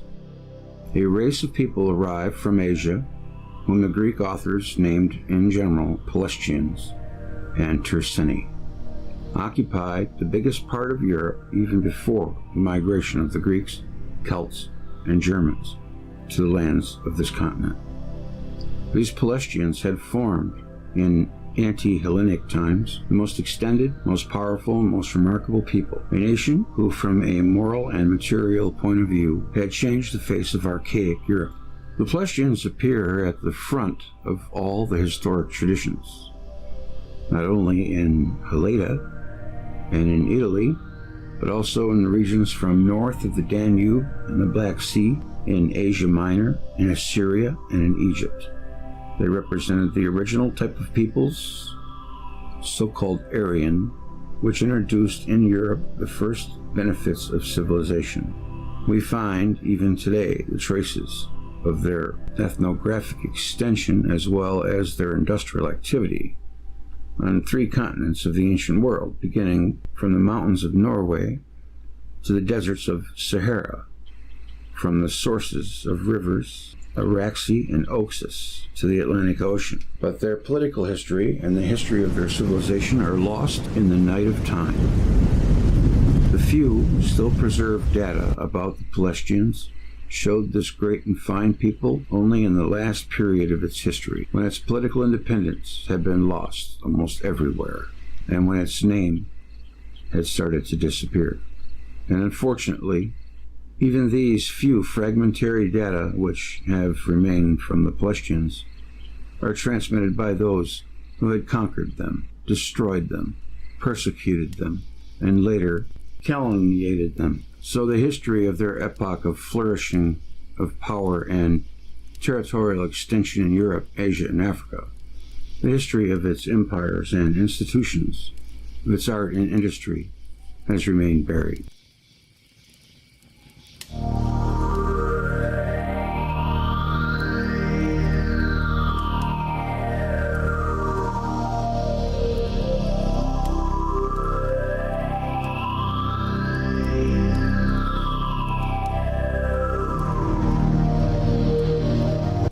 The political history of especially the southern Pelestians ends with the fall of Troy. From now on, while we still hear about these Pelestians from around the Aegean Sea, are only simple mentions of few and scattered groups forced by their enemies to immigrate from one country to another in search of a new place to settle. For the Greek people, the Pelestians are the oldest people on earth.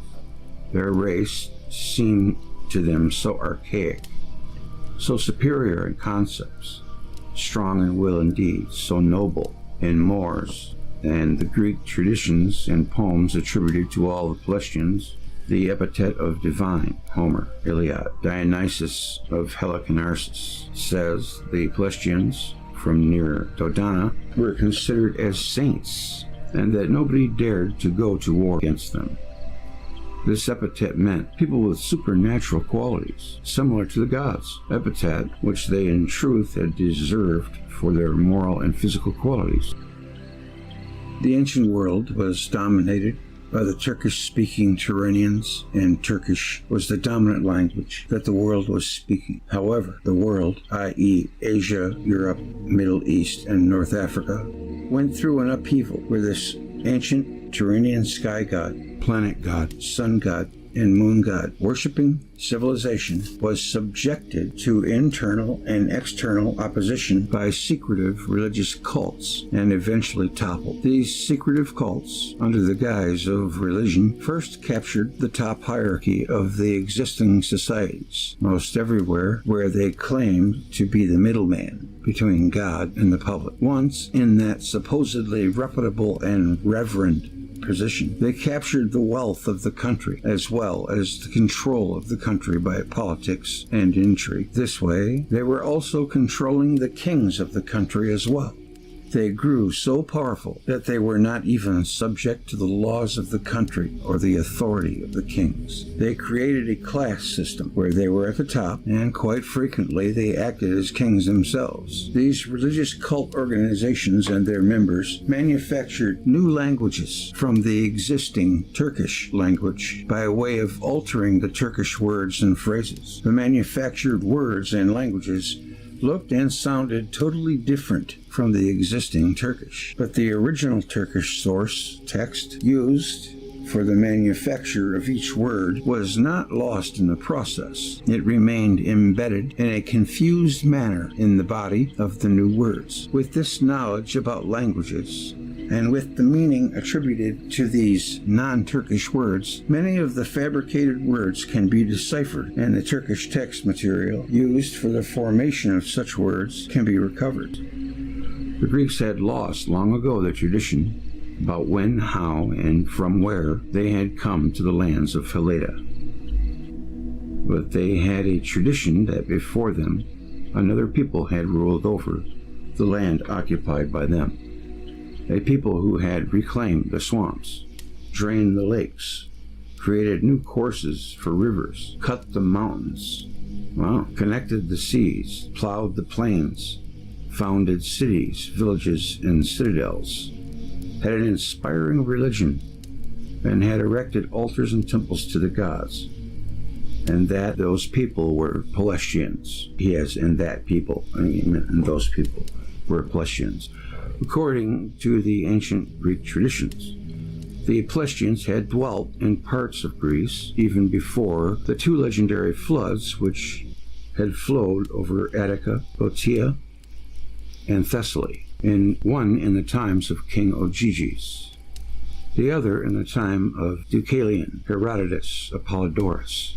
Therefore, they had ruled over the Greek lands even before the times of Noah. At the time of the flood of OGYGES, Phaethon, the father of Pelasg, reigned over Argos, Vesuvius. A branch of Pelasgian people, the Arcadi, who inhabited the slopes and valleys at the center of Peloponnesus, had the tradition that they had been on Earth even before the moon had appeared in the sky. There we go. Apollodorus, Rhodius. Regarding this important tradition, the scholiast of Apollodorus Rhodius says, "It seems that the Arcadi have existed even earlier than the moon, as Exodus writes in his work Parados, and Theodorus writes that the moon had appeared on the sky a little earlier than the war of Hercules with the gigantes. Aristos of Chios and Diodorus of Chalceda say the same thing in their books about origins." Finally, Ephor, we got some goofy names, that's for sure. Ephor, one of the most diligent researchers of antiquity and lover of truth, who had lived in the 4th century BC, writes, "The tradition tells us that the Pelasgians had been the most ancient people who had ruled over Greece." Herodotus. Prehistoric civilization of the Pelasgian race. When the Pelasgians appeared for the first time in the land of Heleta, they did not find here, as traditions tell, but a wild population scattered through mountains and woods, living in caves, without a society, without laws, without religion, and without useful knowledge. Arcadi, brave and pastoral people. The oldest inhabitants of Heleta said that, as Pausanias tells, that the first man born on earth had been Pelasg. As Pausanias tells us, the first man born on earth had been Pelasg, a man distinguished for the size, the strength, and the beauty of his figure, who surpassed all the other mortals for the qualities of his spirit. That is, Pelasgi, after starting to reign, had been the first to teach the people to build huts to protect themselves from cold, rain, and heat. That he had taught the people to make clothes from sheepskins, and he had forbidden them to continue to eat leaves, roots, and weeds, out of which were dangerous for their health. that he had taught the people to stop eating any sorts of acorns, but only from oaks. And the ancient epic poet Asius writes about the Pelasgi that he had been born from the black earth on the high slopes of the mountains, to be the beginner of the mortal genus. Another representative of the ancient Pelasgian civilization had been the divine Prometheus, the son of Lapit, the son of Gaia. The poet Eschyl, in one of the most beautiful works of his, presents Prometheus explaining the benefits that he had brought to mankind. These people, says Prometheus, did not know either the art to build brick houses in the light of the sun or the way to work the wood, but they dwelt underground in the dark of the caves, exactly like ants. They had no certain sign by which to know when winter came, when spring, the seasons of flowers came, when the sun, the season of fruit, came, but led a life from one day to another, completely lacking any knowledge, until I taught them to know the rising and setting of the stars. Things difficult to know. Apart from this, I taught them the system of all useful sciences. I discovered the writing and the way people could remember all the sciences. I was the first to yoke the animals, which could be used for transport. Nobody else but I have invented the sailing ships so that the people could cross the sea. Till now, if it happened that one fell sick, one died from lack of means of healing, until I showed them how to make medicines and how they can cure all the diseases. I have introduced various modalities of knowing the future. And finally, who could affirm to have discovered ahead of me the useful things hidden underground like copper, iron, silver, and gold? Pelasgi and Prometheus are personifications of the ancient Pelasgian culture, and everything they invented or created, according to traditions, belongs to the genus of the entire people. There also existed in Crete an old tradition of Pelasgian tribes, had been the first in that island to teach the people to form flocks of sheep and to domesticate other types of animals, pigs, goats, cattle, horses. That they had taught the people the art of throwing the spear, the Pelasgian national weapon, and to live in a community, a communal society, and especially that they had been the initiators of goodwill and the regular and moderate life Pador Siculus. The data we have about the ancient history of the Pelasgians correspond entirely with the facts presented by the archaeology of the Neolithic epoch. The Pelasgians appear, according to ancient historical traditions, as the same population as the Neolithics, who had introduced in Europe the first elements of civilization. See, I'm trying to see if there were giants, but I don't know. They had introduced in Europe the first elements of civilization, domesticated animals, and the cultivation of cereals, and a more advanced industrial art. Even the Neolithic pottery bears Pelasgian ornamental signs and mystical symbols. Greek traditions also attributed to the Pelasgians the first cult of the gods in Europe.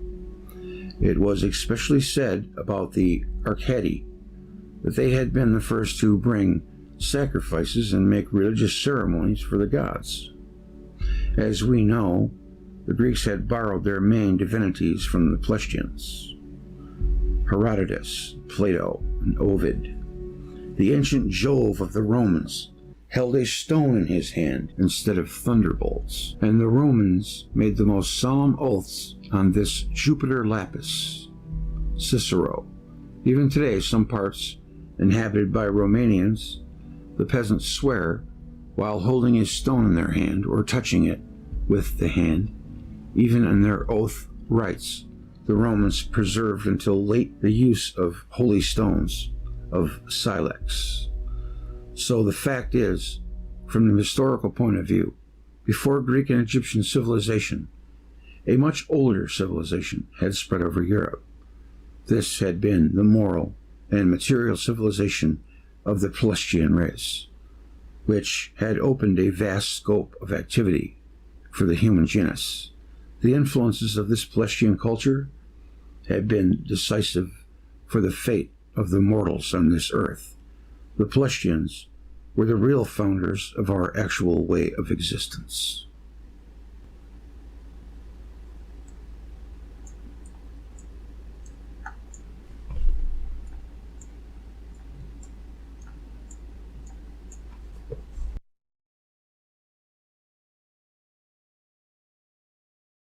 And that is what we will be doing. 1. Regarding the Pelasgians, the following is a citing from a book entitled Prehistoric Dacia by Nicola Dansusunu, the Great Pelasgian Empire, the country of the first Pelasgian kings, the Oceanos Potamos region. Ancient historical traditions of the Greeks, Egyptians, Phoenicians, and Assyrians mentioned a vast empire of the Pelasgian race, which in its epoch of power and greatness had extended over a great part of Europe, Asia, and Africa. But the history of these primitive Pelasgian times is shrouded in the veil of many legends and myths. The first kings of the Pelasgian race had excelled especially in their personal virtues, in their political merits, and for the blessings they bestowed on the human genus. They had been the first to gather in a society of families and tribes scattered through caves, mountains, and woods, to found villages and cities, to form the first states, to give their subjects laws, and to introduce their gentler customs to their way of living. Had they dedicated their entire activity towards a better existence, physical and intellectual, and in this way had opened a new way for the fate of humanity on this earth.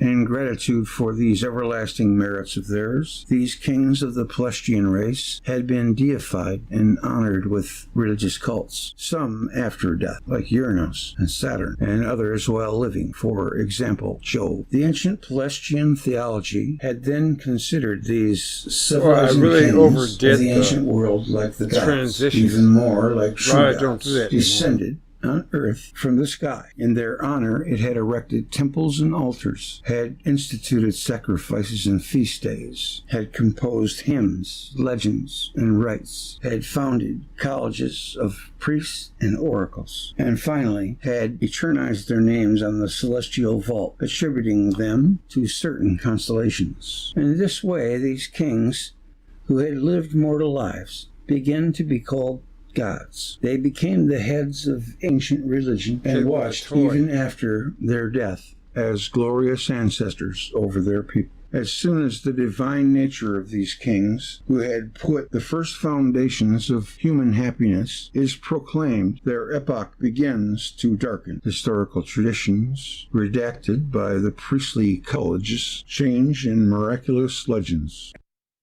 Their beings are dogmatically brought in connection to the birth of the world more and more, and in this way their history becomes mythical, theological.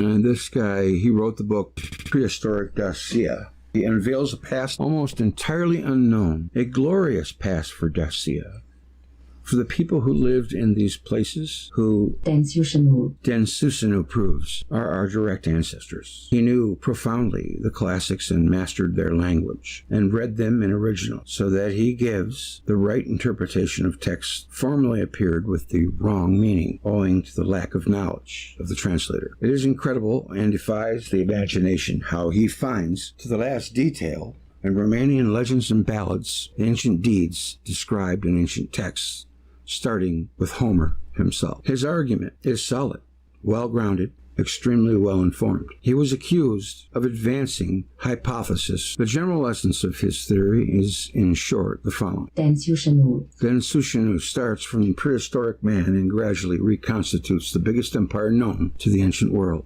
the Pelasgian Empire. He shows the extraordinary role played for the human civilization by this empire, owing especially to the deified kings Uranus and Saturn, and their wives Gaia and Rhea. He proves, it can't be said otherwise, that the entire, but absolutely the entire mythology so-called Greek, was born in the mountains of Dacia, between Buzet, these words, I'm sorry, I apologize, they're not words that I'm used to coming in contact with. Butzau and the Iron Gates.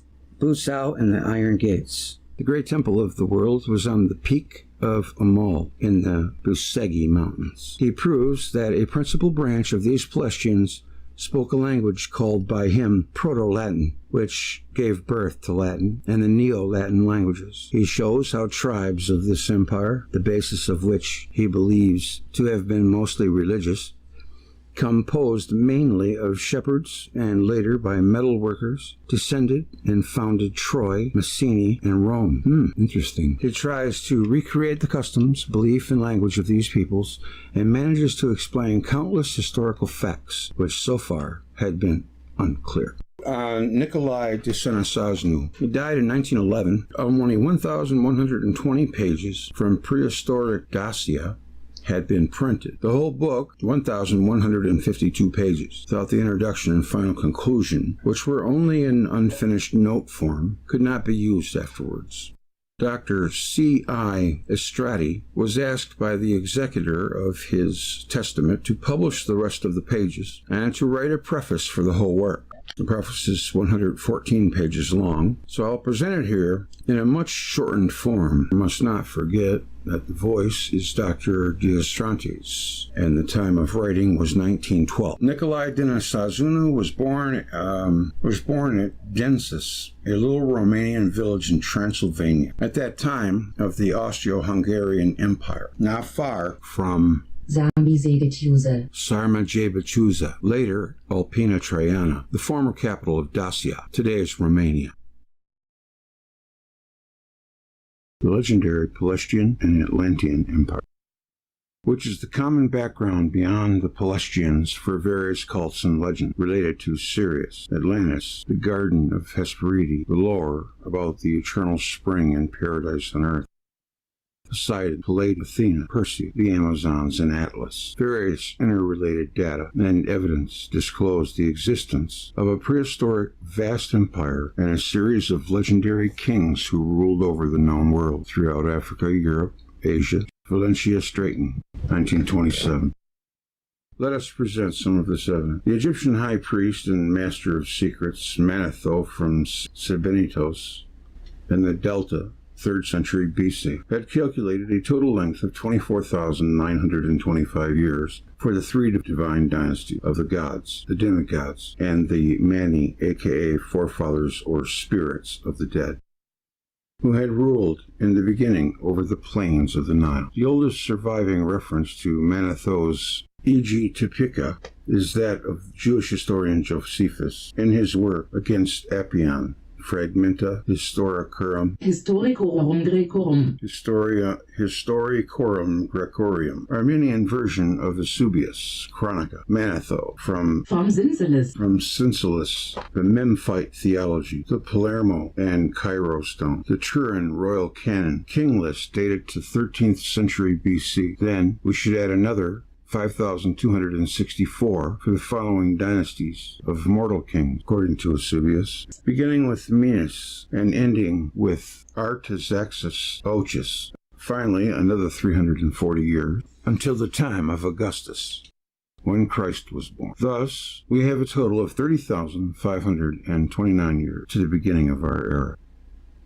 Researchers had already observed the difference between lunar and solar years, so the initial number of circa 25,000 years could be equivalent to 2,206 solar years. According to Manetho, the first king who had reigned over the valley of the Nile, predating even Uranus, was Hephaestus,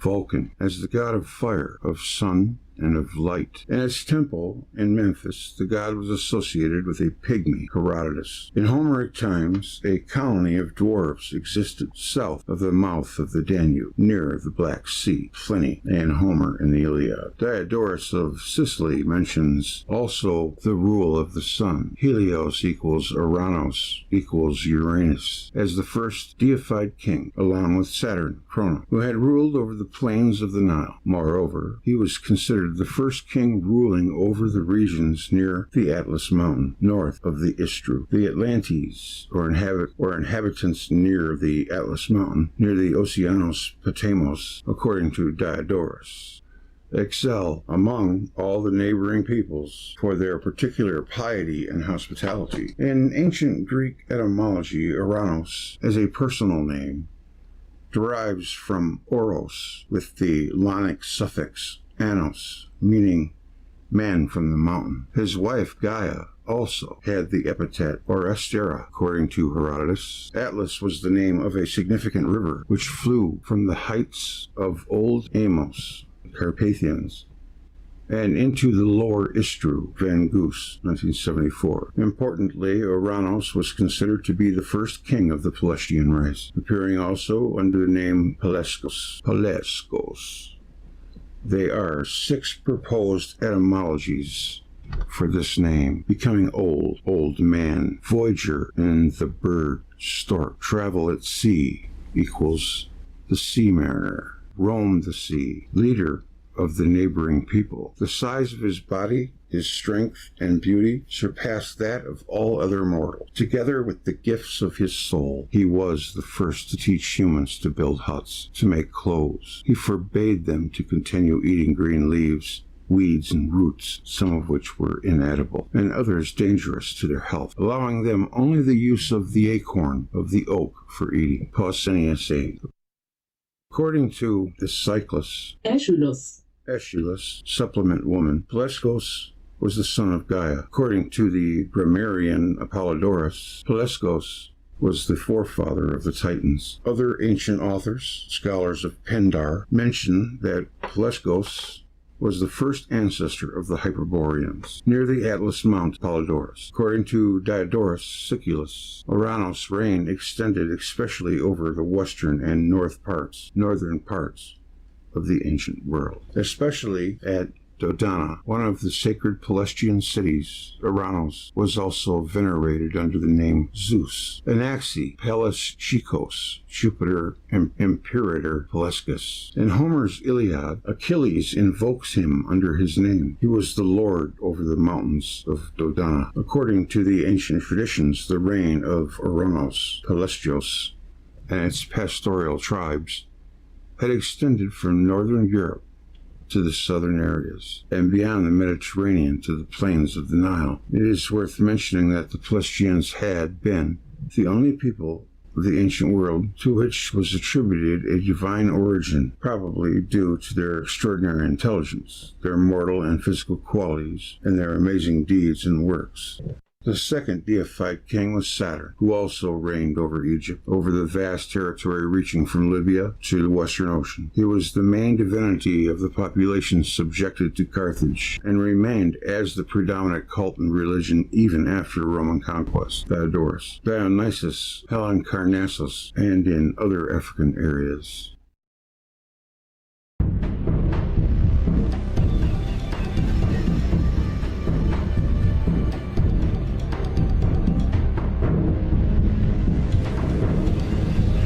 Okay guys, we're going to do one more. Kind of falling out. Do one more and then I'll say goodnight.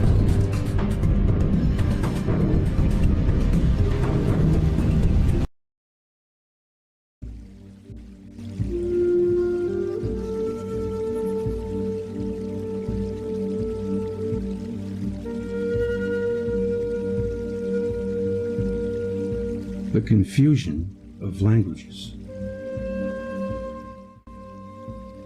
The sequence of events as presented in the book of Genesis places the catastrophe of Babel next after the deluge. And the whole land was of one language and of one speech. And they said, Let us build us a city and a tower, whose top may reach unto heaven. And the Lord said, Behold, the people is one, and they will have all one language. Let us go down and confound their language, that they may not understand one another's speech. So the Lord scattered them abroad from the face of the earth. Now, is that the beginning of the great schism? The rabbinical sources explain that the purpose of the tower was to secure a shelter the city of Babel in case the deluge should occur another time. The men who were before us God has destroyed with a deluge. If he shall think again fit to be wroth with us, and seek to destroy us even with a deluge, we shall all perish to a man. But come, let us prepare bricks and burn them with fire, and they may withstand the waters. And building them together with asphalt, let us make a high tower, the top of which shall reach to heaven, in order that being delivered from the deluge, we may find safety in the tower. The purpose of the builders is found also in an account of this catastrophe, which the Aborigines of Central America transmitted from generation to generation. Oh boy. Ixtocitl, after narrating the story of the deluge, which brought to a close the first world age, euthanasia, and destroy most of mankind, described the catastrophe which ended the second age, or Atacanasia, the son of wind. And as men were therefore multiplying, they constructed a very high and strong Zakuali, which means a very high tower, in order to protect themselves when again the second world should be destroyed. At a crucial moment, their languages were changed. And as they did not understand one another, they went into different parts of the world. The same author also gives another version of the same catastrophe. When 1,715 years had passed since the deluge, men were destroyed by a violent hurricane, URANUS, which carried off trees, mountains, houses, and people, great buildings, although many men and women escaped, especially those that were able to take refuge in caves and places where this great hurricane could not reach. Similarly, wrote Gomorrah, circa 1510 to 1560. The wind which occurred at that time was so great and of such force that it overthrew all the buildings and trees and even broke mountains apart. That's got to be some wind, man. Many of the sources which recount the destruction of the Tower of Babel maintain, in close accord with the Mexican account, that the catastrophe was caused by a violent wind. Thus, the Sibyl is said to have prophesied, "When are fulfilled the threats of the great God with which he threatened men, when formerly in an Assyrian land they built a tower, and all were of one speech, and wished to rise even till they climbed unto the starry heaven. Then the immortal raised a mighty wind, and laid upon them strong necessity. For when the wind threw down the mighty tower, then rose among mankind fierce strife and hate. One speech was changed into many dialects, and earth was filled with divers tribes and kings." In the book of Jubilees, it is said that the Lord sent a mighty wind against the tower and overthrew it upon the earth. The Babylonian account, as transmitted by Abydenus, tells that once men built a high tower where now is Babylon. When it was already close to heaven, the gods sent winds and ruined the entire scheme, and men, having till then been all the time been all of the same speech, received now from the gods many languages. Other accounts give the impression that a strong electrical discharge, possibly from an overcharged ionosphere, found a contact body in the high structure. According to a tradition known to the 12th century traveler Benjamin of Tudela, fire from heaven fell in the midst of the tower and broke it asunder. In the tractate Sanhedrin of the Babylonian Talmud, it is said, "A third of the tower was burnt, a third sank into the earth, and a third is still standing." The Tower of Babel story was found in the most remote parts of the world prior to the arrival of missionaries. In those places, thus before the biblical account became known to the Aborigines. For instance, on the island of Hao, part of the Pumatu or Tamotu islands in Polynesia. The people used to tell that after a great flood, the sons of Rata, who survived, made an attempt to erect a building by which they could reach the sky and see the creator god, Veta or Atia. But the god in anger chased the builders away, broke down the building, and changed their language so that they spoke diverse tongues. The question of biblical influence was discussed by the folklorist. They, the natives of Hau, declared that this tradition existed already with their ancestors before the arrival of the Europeans. I leave to them the responsibility for this declaration. All I can certify is that this tradition contains many ancient words which today are no longer understood by the natives. Papavu, the sacred book of the Kish Mayas, narrates that the language of all the families that were gathered at Tulan was confused and none could understand the speech of the others. The Casca Indian story makes the result into the cause. The Indians narrate that a great darkness came on, and high winds which drove the vessels hither and thither. The people became separated. Some were driven away. Long afterwards, when in their wanderings they met people from another place, they spoke different languages and could not understand one another. With this exception, the Casca story may refer to any great upheaval and is actually an effect of large-scale migrations.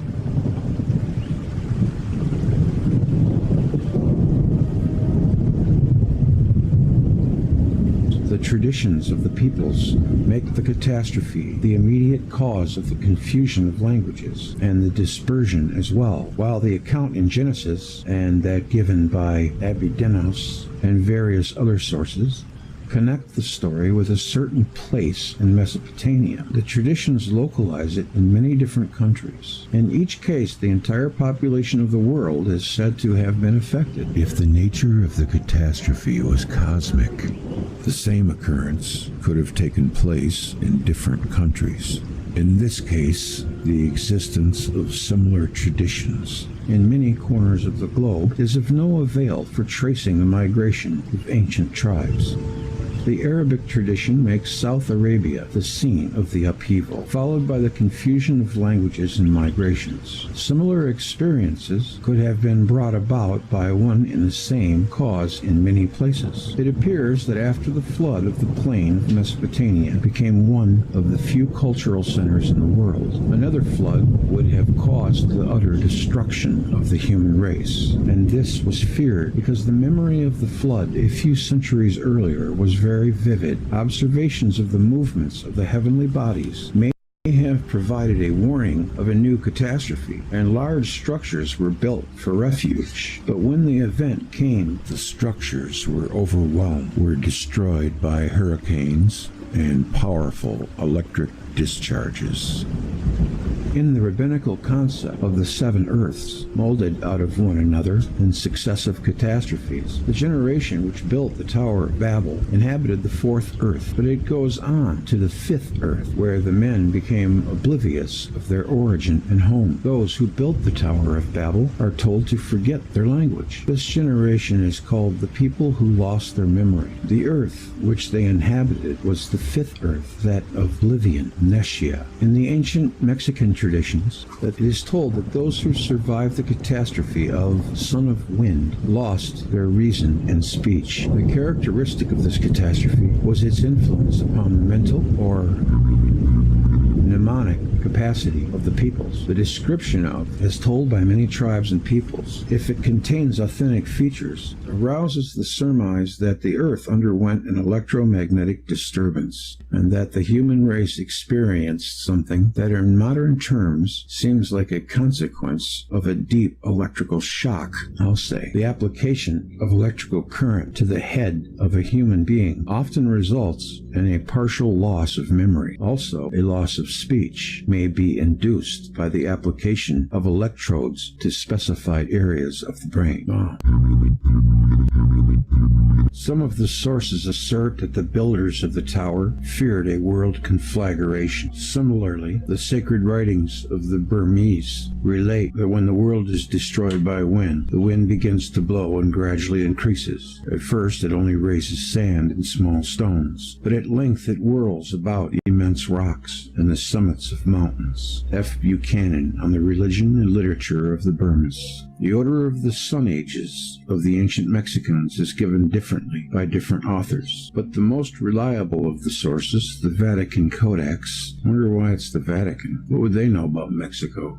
Ixtlilxochitl and Venetia all agree that Echinacea, or the Son of Wind, was the second age, following after the Son of Water, or Atlantis. The tradition that fire from heaven destroyed the tower is also a feature of some of the Mesoamerican accounts. The legend recorded by Pedro de los Rios concerning the foundation of the pyramid, Cholula, told you about them pyramids, Cholula, in Mexico, after the waters of the deluge had recorded one of the survivors, Cholula, where he began to build a large structure. It was his to raise the mighty edifice to the clouds, but the gods, offended at his presumption, hurled the fire of heaven down on the pyramid. Many of the workmen perished, and the building remained unfinished. Fraser adds that it is said that at a time of Spanish conquest the inhabitants of Cholula preserved with great veneration a large aerolite, which according to them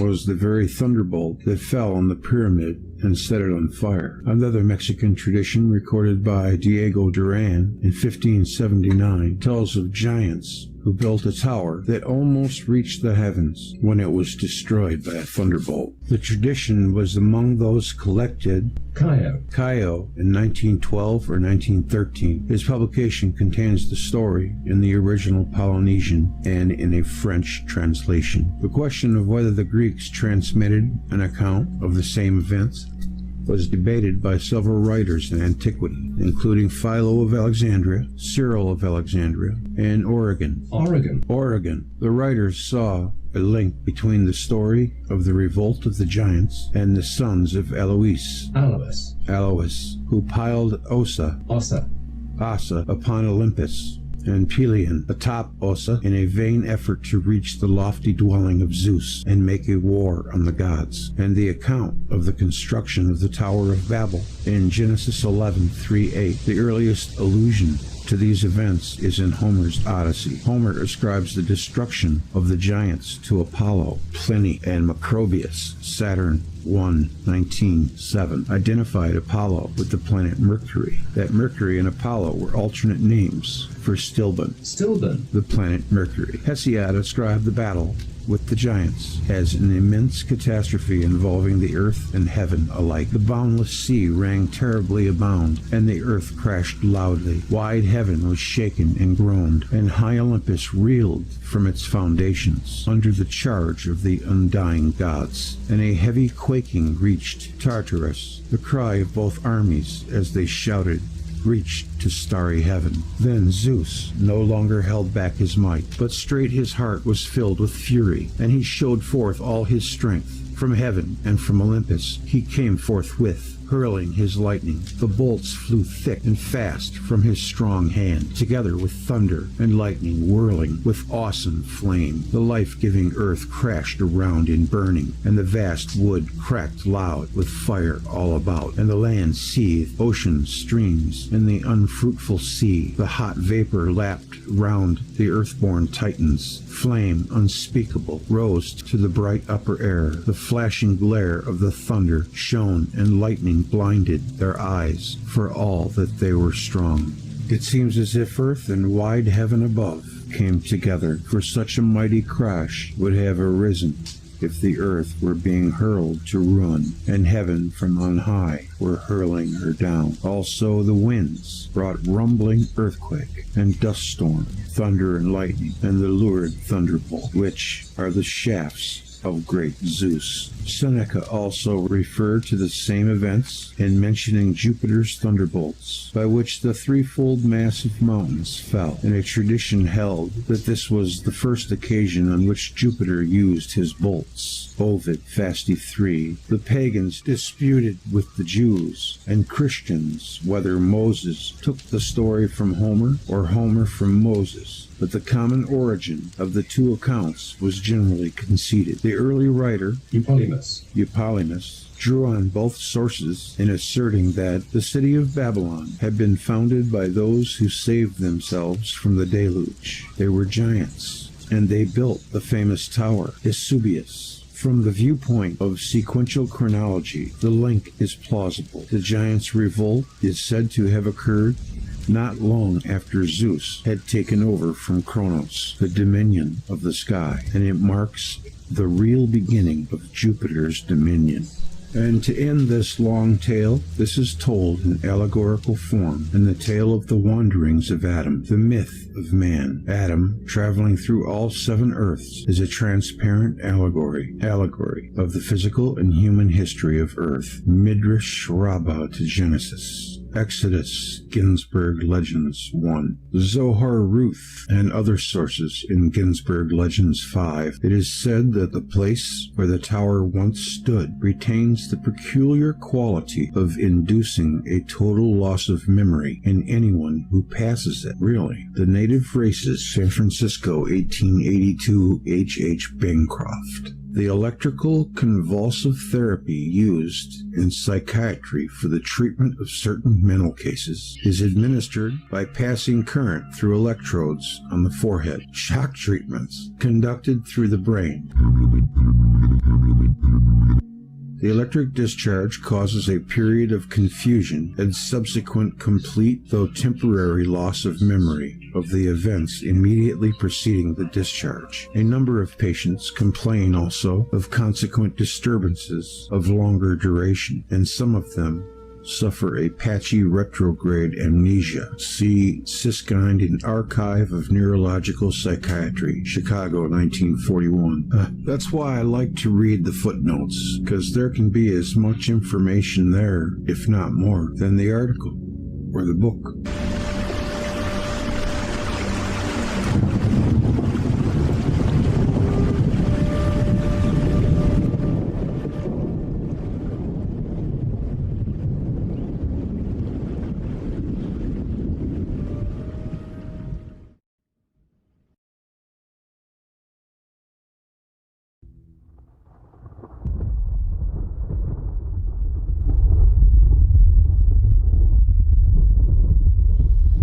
Say goodnight with my song Electric Universe, and I'll come out and see you. Thank you so much for watching tonight. Hopefully I'll feel better soon. Tomorrow is a new dawn. Please be careful and safe out there. I'll see you in a couple minutes.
Ah, I cut it off.